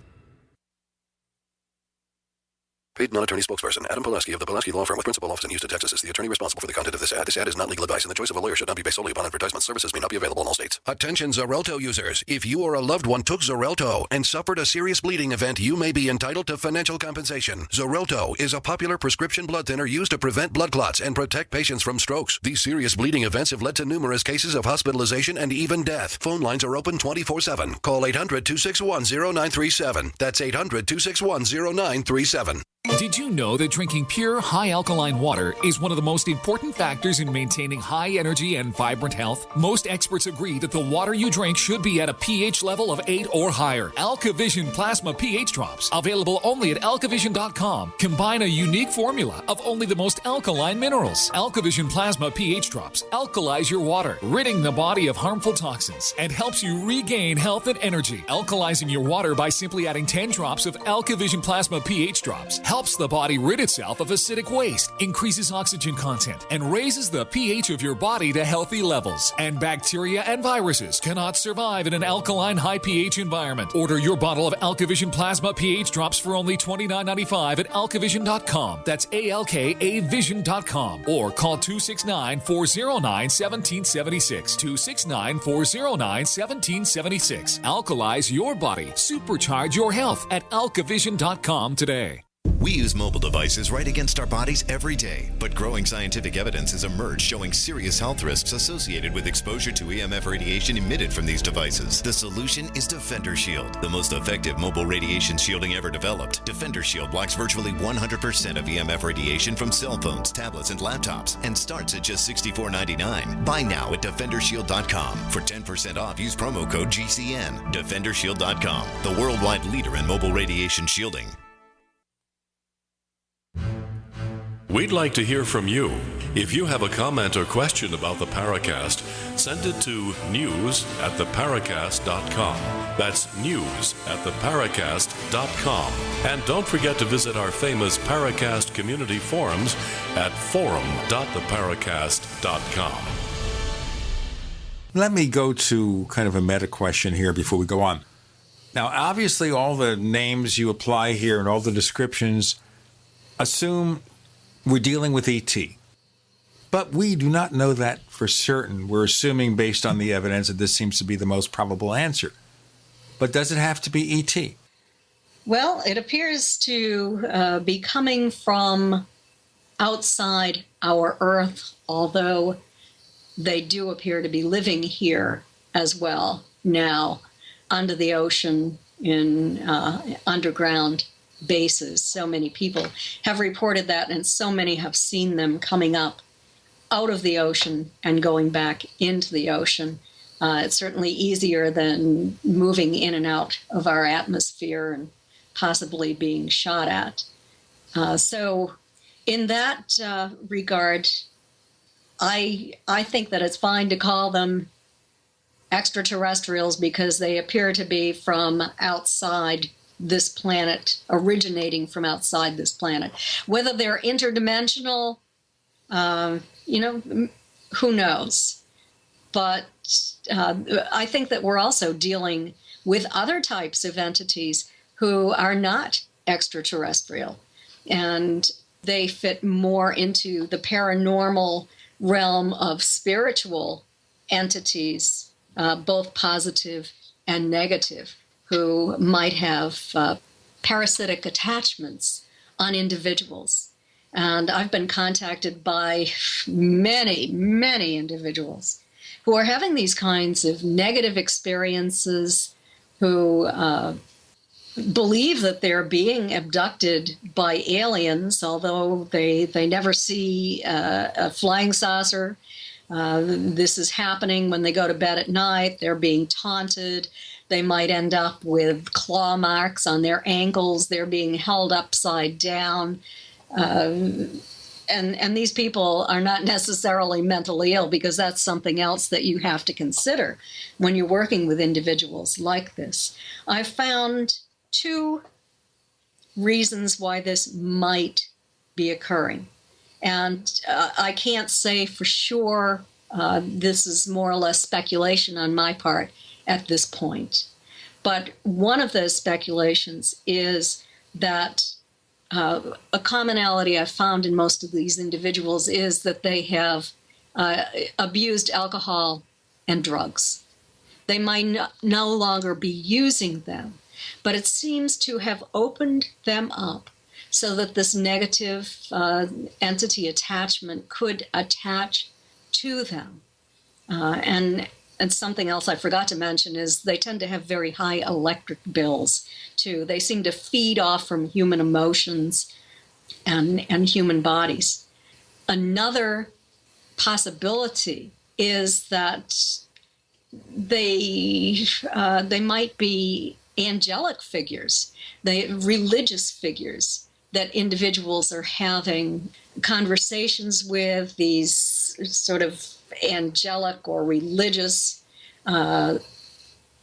iridescent, they're not quite solid figures, will come, and individuals tell me they've been very, very ill and they've been healed, or they've been given soothing words by these individuals. So, I think that we have more than one thing going on here, and I think we probably have many things going on here.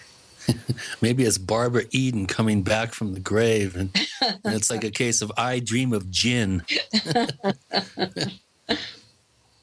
Or is it the gin? Well, nobody's ever reported a genie to me. That would be unique. Actually, I think, who was it? Ann Druffel had some cases back in the 70s that were highly intriguing, where she could come to no other conclusion than the person had some sort of jinn attachment. Of course, we all supposedly have 2 jinns attached to each and every one of us. And of course, the work of Rosemary Guiley would open a few eyes, I think, in terms of this. But I totally agree, Kathleen. I mean, were it so convenient that this could all just be aliens from outer space, it's too complex. There's too many conflicting signals. There's too many differing descriptions. There's too many counter, even, exact opposite agendas that are expressed. Either this is complete tricksterism on some level, or we are dealing with competing agendas and competing, I guess, motivations. It appears to me, and that if it's one race, ETs, they got to come to some sort of consensus and work out an agreed upon plan here, because we have too much conflicting information. We certainly do, and it's so confusing, and that's why I cannot be polarized at one end of the scale or the other, because there is so much conflicting information, and it's so very, very complicated. Well, and also because you're no dummy. As soon as somebody jumps off the fence into one particular, steadfast scenario, to me that is them committing hara-kiri in the field. As soon as you start to lump everything in to one particular theory, one particular conclusion, which cannot be proven, you have really sunk yourself in terms of credibility in the eyes of people like myself and Gene and you, people that tend to be more circumspect about this and more objective and tend to be open-minded but skeptical, and let the data, let the evidence, and let the patterning sort of unfold, supported by stuff that supports the conclusion that something's going on. I mean, we all agree that something is going on, but man, talking with David a few weeks back, and him saying, well, now abductees are being brainwashed into going into, these blank out periods where they're actually going out and taking abductees to Walmart and teaching them hybrids are being taken out to be shown how to shop, how to pay their bills, how to integrate themselves into society. Have you had a single case that would suggest that that's a true scenario? I have not had a single case where anything close to that has been mentioned. So I don't know what to make out of all of this. I'm not going to say it's impossible, but I do know, based upon the work of Daryl Sims, for example, and others, that these ETs appear to be attaching a type of implant or camera to the optic nerve. Experiencers also have implants that can receive information or for other purposes as well. But no. There'll be evidence of that unless you use the word alleged implants, because I have not heard of any implant that has been analyzed with the rigors of science that have determined that it is truly some sort of alien implant, something that's not of this earth. We'll have our answer in the next segment. Okay. With Gene and Chris and Kathleen Marden, you're in the Paracast.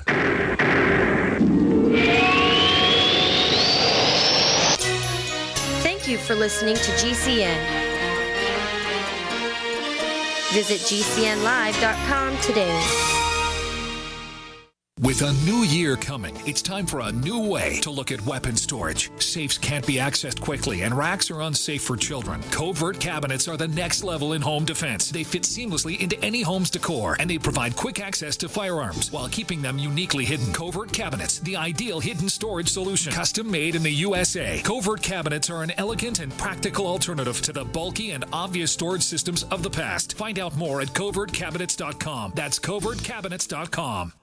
So you've got to take a state construction license exam or certification. Can't decide on what books or what chapters to study? Discover right now how you can eliminate unnecessary books and wasted study time. At contractorexam.com, our study materials zero in on state-required test topics in an effective, multiple-choice format. So whether you're a plumber, electrician, general contractor, or other construction-related trade, contractorexam.com will help get you prepared. Visit us at www.contractorexam.com today. This is a healthcare alert from the Pain Relief Hotline. If you, a family member, or a loved one suffers from knee, back, shoulder, or ankle pain and have Medicare as your primary insurance, we've got great news. You don't have to suffer any longer. You can immediately qualify for a pain-relieving brace at little or no cost to you by calling our 24/7 Pain Relief Hotline at 866-389-0620. Delivery is free and all paperwork is handled for you. If you are on Medicare and have knee, back, shoulder, or ankle pain, don't wait. You can qualify to immediately receive a pain-relieving brace at little or no cost by calling our 24/7 Pain Hotline now at 866-389-0620. Our representatives are standing by 24/7 to take your call and rush you your pain-relieving brace at little or no cost to you. Shipping is free and all paperwork is handled for you. Just call 866-389-0620. That's 866-389-0620. Again, 866-389-0620. If you're like me, you're concerned about the stock market and the economy. You're asking the questions, but it just doesn't seem that you're getting the right answers. Well, my friends at the Wealth Preservation Institute not only have the answers, but they've put together a free report, How to Survive the Upcoming Economic Collapse and Protect Your 401ks, IRA savings, and retirement income. Don't hesitate. This report's for free for a limited time by calling 888-772-2929. That's 888-772-2929. Take back your financial lives today. My name is Bill Bonner, and I have an important message. Right now, the highest levels of government are struggling against an inevitable crisis, but they're about to lose control. When this happens, it will rip our country apart in ways you never imagined, from where we shop to the family you want to protect. Look, I've made predictions like this before. A few years ago, I warned that the housing prices would collapse. Before that, I warned that .com companies would crash, and they did. Those who listened had a chance to save themselves, but this has nothing to do with the stock market. This will affect us all. I've posted a free video at disappearingdollar.com. Maybe you'll disagree with my conclusions, but first you need to watch this video and see the facts for yourself. You can watch the video for free right now by going to disappearingdollar.com. Again, that's disappearingdollar.com. As the cold and flu season approaches, Silver Lungs is ready to help you and your family through the toughest of the year by supporting your immune system and overall health. From our best-selling colloidal silver generating system to our entire line of silver-based skin gels, nasal sprays, soaps, and silver solutions. Silver solutions remain one of nature's most powerful and least expensive antibacterial agents. Now you can produce your own for pennies a day in the comfort of your home using the breakthrough technology of the Silver Lungs generator. Learn more today at www.silverlungs.com.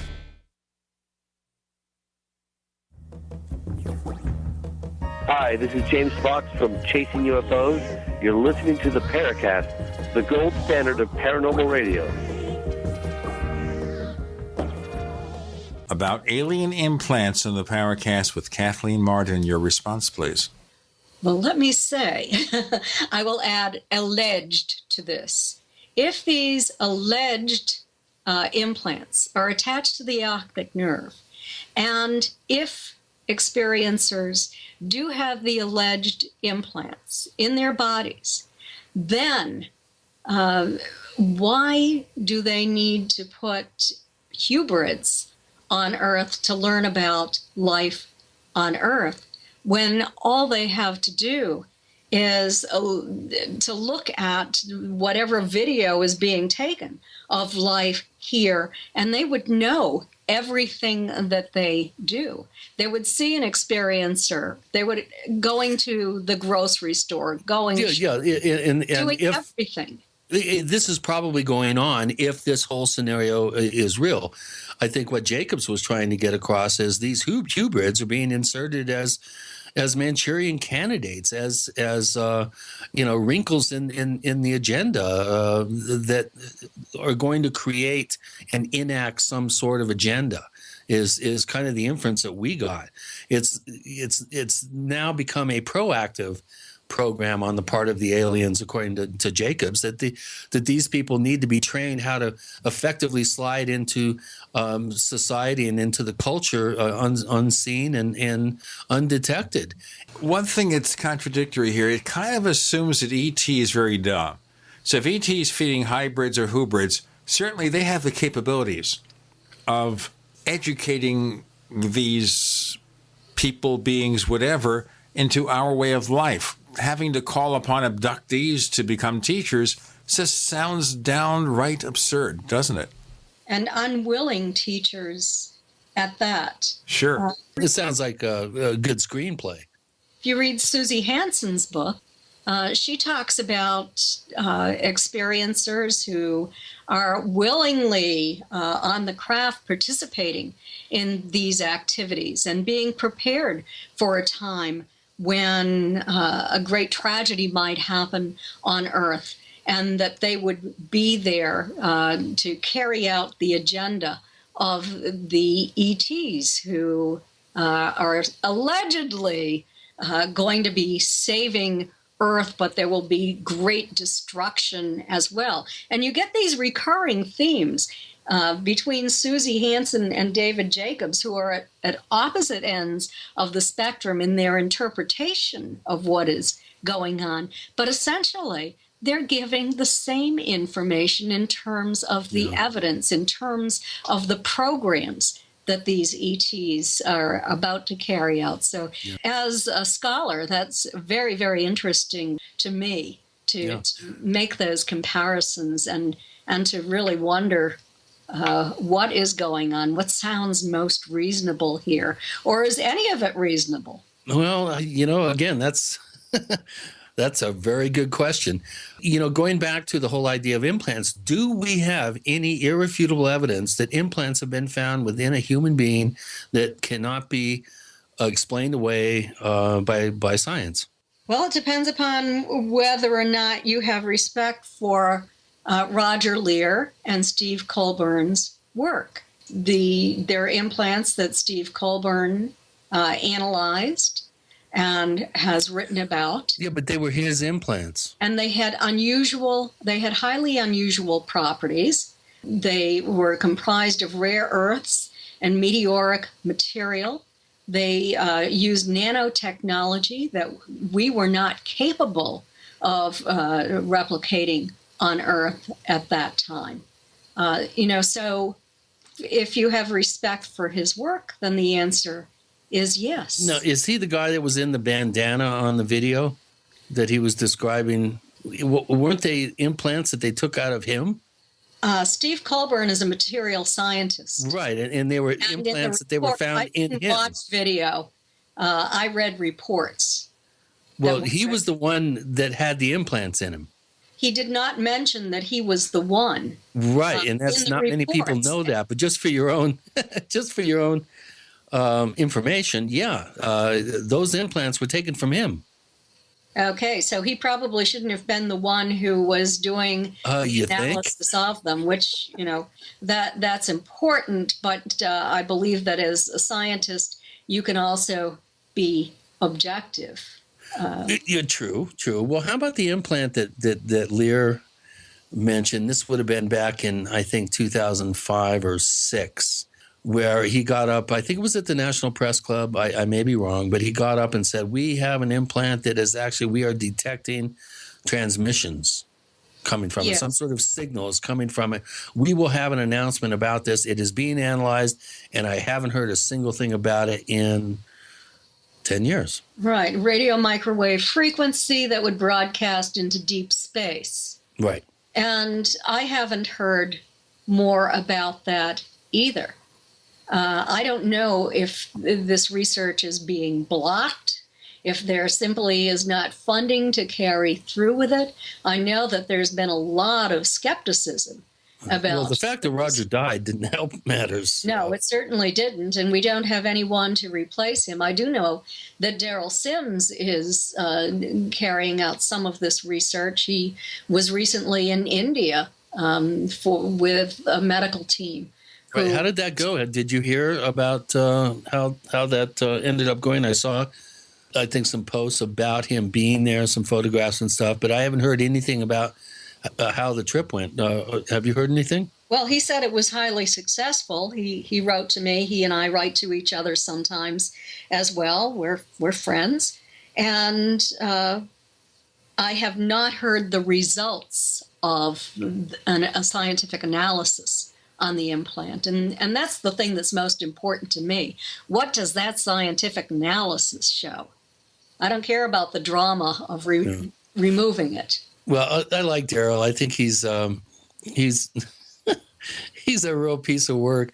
I've known him for over 20 years. I've looked at his jewelry box that he, now I think it's in the case that he keeps the implants is now in a locked little briefcase that he keeps locked around his wrist, which I think is kind of humorous. Stop for a second, Chris, because I think our listeners will hear this and it will go past them.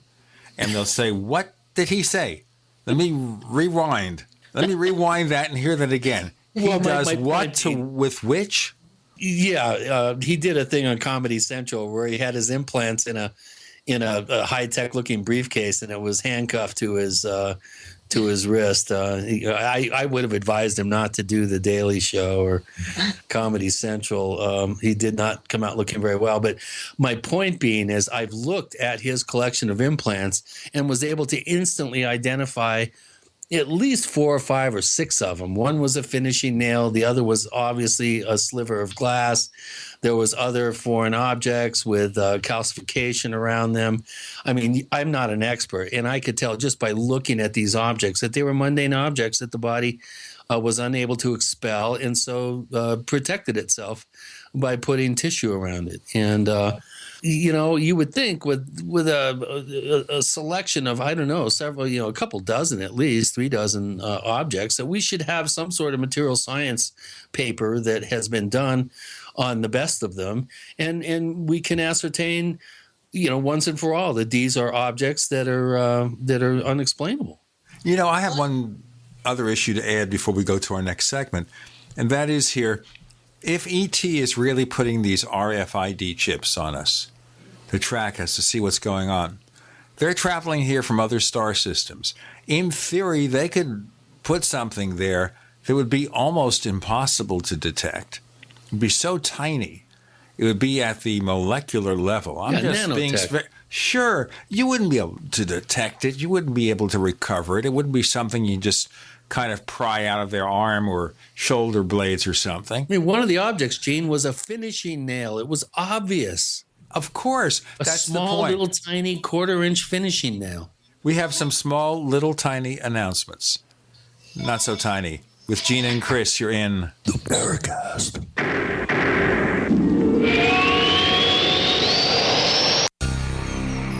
Thank you for listening to GCN. Visit GCNlive.com today.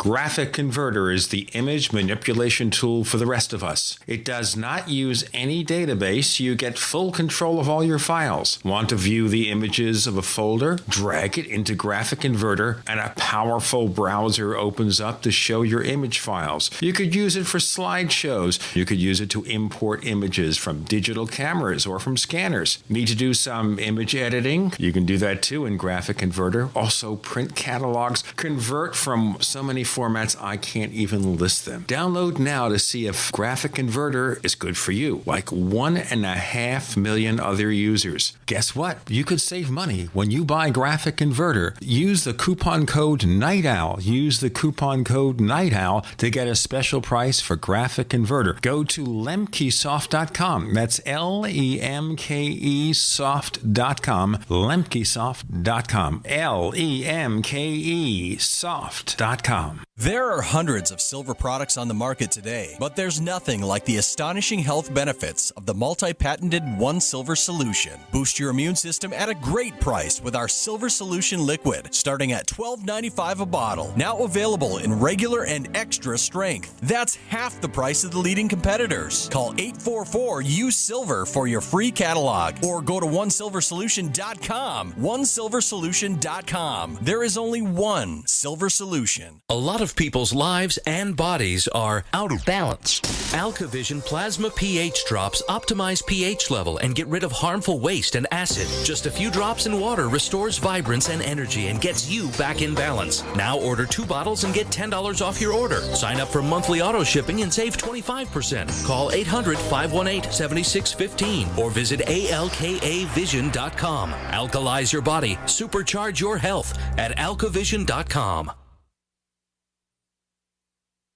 My dad was 59 when he collapsed from a heart attack late last year. Just this past August was when we spread his ashes on the St. Croix River. I loved my dad, but boy was he stubborn. He hadn't been to the doctor in over 25 years. His excuse? He simply couldn't afford it. He wasn't a rich man by any means. At less than $107 per month, libertyoncall.org would have been the perfect alternative for my father. Don't wait. Go to libertyoncall.org right now, for not just your sake, but for the sake of your loved ones. Again, that's libertyoncall.org. Don't complain about your cable bill going up and up and up. Do something about it. Grab a pencil and jot down this special number, 1-855-905-MY-TV. The more cable TV rates go up, the better digital satellite TV looks. Say goodbye to the cable guy and get more of your favorite channels in 100% digital quality for less money. Call 1-855-905-MY-TV. Sign up for packages starting as low as $19.99, and there's no equipment to buy. You get free HD TV upgrade, a free DVR upgrade, and free professional installation. You control what you watch when you watch it. Record your favorite shows, pause and rewind live TV, even skip the commercials. Watch local channels too. At just $19.99, what are you waiting for? Pull out your major credit or debit card. Call 1-855-905-MY-TV. 1-855-905-MY-TV. Say goodbye to the cable guy. Cut costs and get more. 1-855-905-MY-TV. 1-855-905-MY-TV. I want to be able to smoke inside, cut down on cigarettes, jog without wheezing, be kissable, and save money. Then you want LeSig e-cigarettes. Get the highest quality, best tasting vaping experience on the market with unmatched customer service from LeSig. And right now, gobble up this deal. Buy $30 worth of any products and get a starter kit for only $5. Use code SK at checkout. But hurry, offer good only until Thanksgiving at LeSig.com. LECIG.com. Kick some ash with LeSig.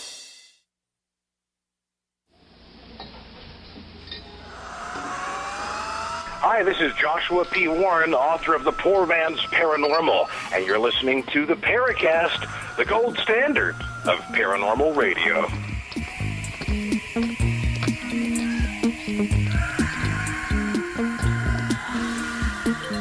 With Gene and Chris on the Paracast, we're talking a little bit about alien implants. Kathleen Marden, can you see our skepticism? I can see your skepticism. Let me speak a little bit about alien implants. I am aware of, actually, I was the investigator on one of the cases where the individual's physician removed what appeared to be an implant from his body.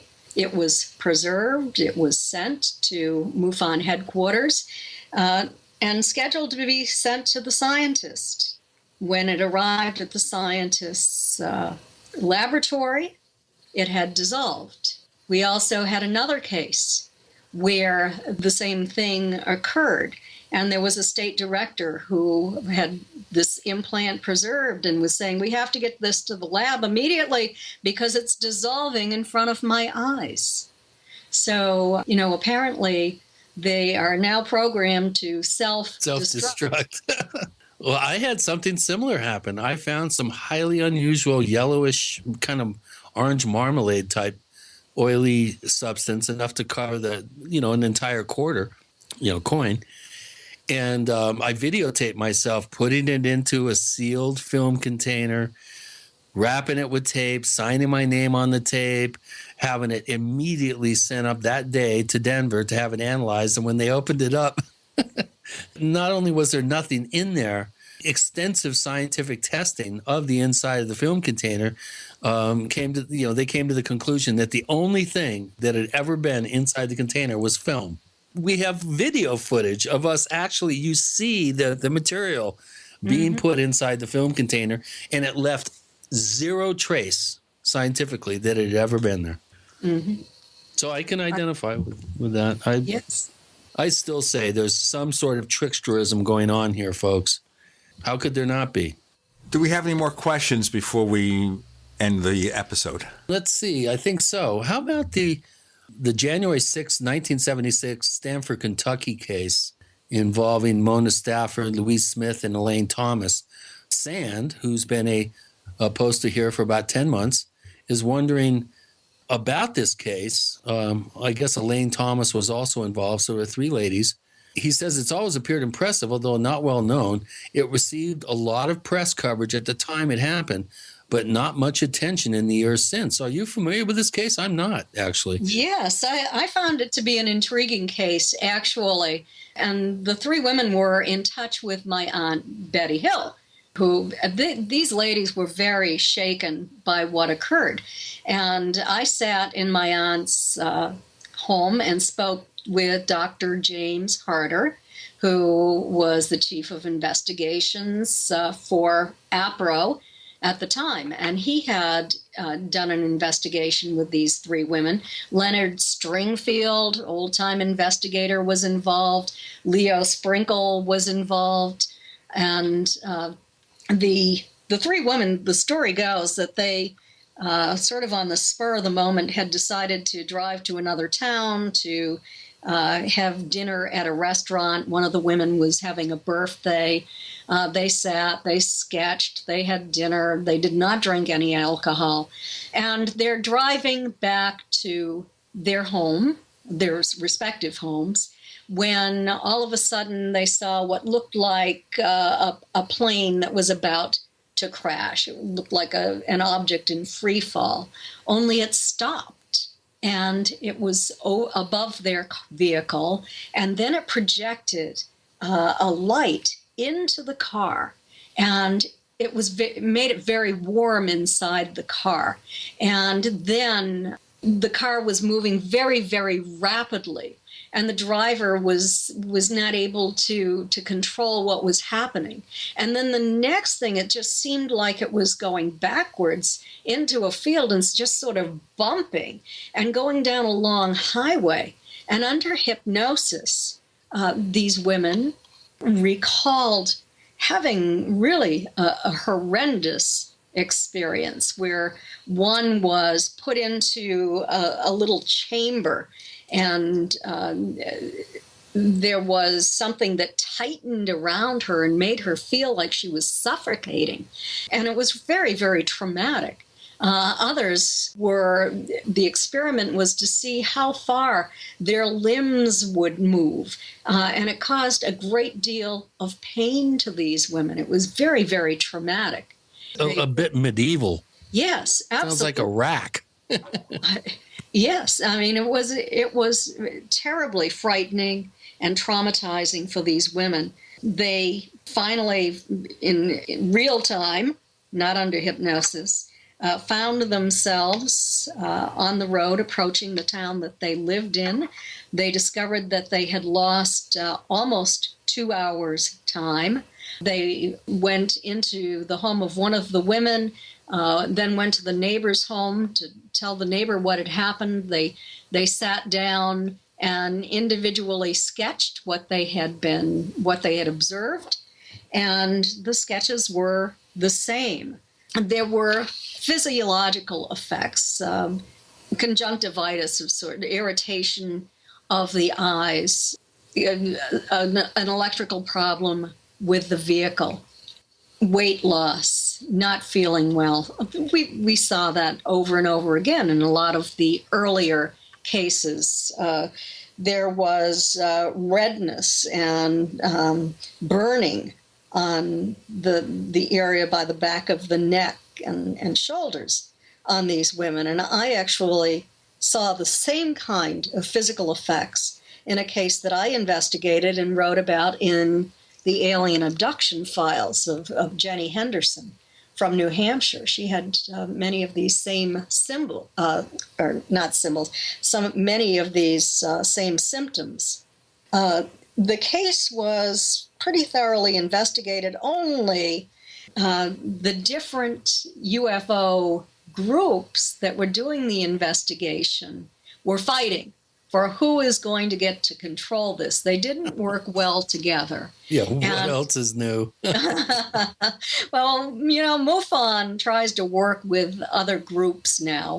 It's in our statement online that we have respect for other groups and we try to work cooperatively together. In fact, not only do I hold a major position in MUFON, I also do with the Foundation for Research into Extraterrestrial Encounters. So we do try to work cooperatively today.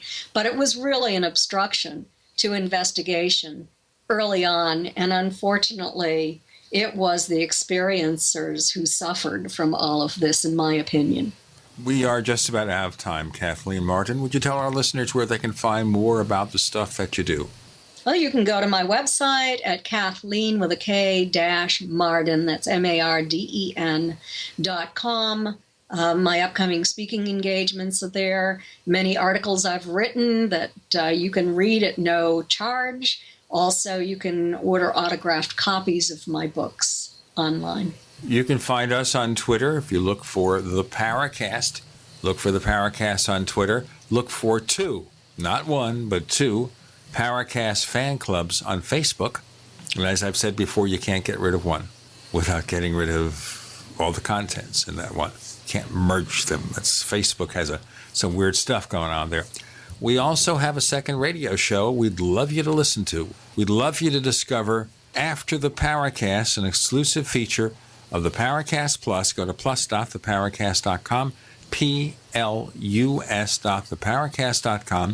We also offer the ad-free version of the show, free of 41 minutes of network ads, so it's shorter, and it's all available if you subscribe for a low monthly, annual, 5-year, and now lifetime membership. We also offer free ebooks for long-term subscriptions. We just started adding transcripts for 2 of the most popular shows we've ever broadcast on the Paracast. Video coming. Video is coming any day now. Chris is putting final touches on the first sampler. There will be more. Find out what's going on. Plus.theparacast.com. That's plus.theparacast.com. So please check it out.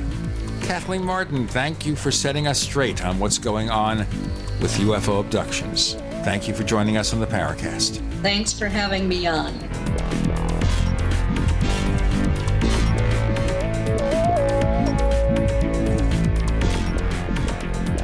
The Paracast, featuring Gene Steinberg and Christopher O'Brien, is a copyrighted presentation of Making the Impossible, Incorporated. Tune in next week for a new adventure in The Paracast.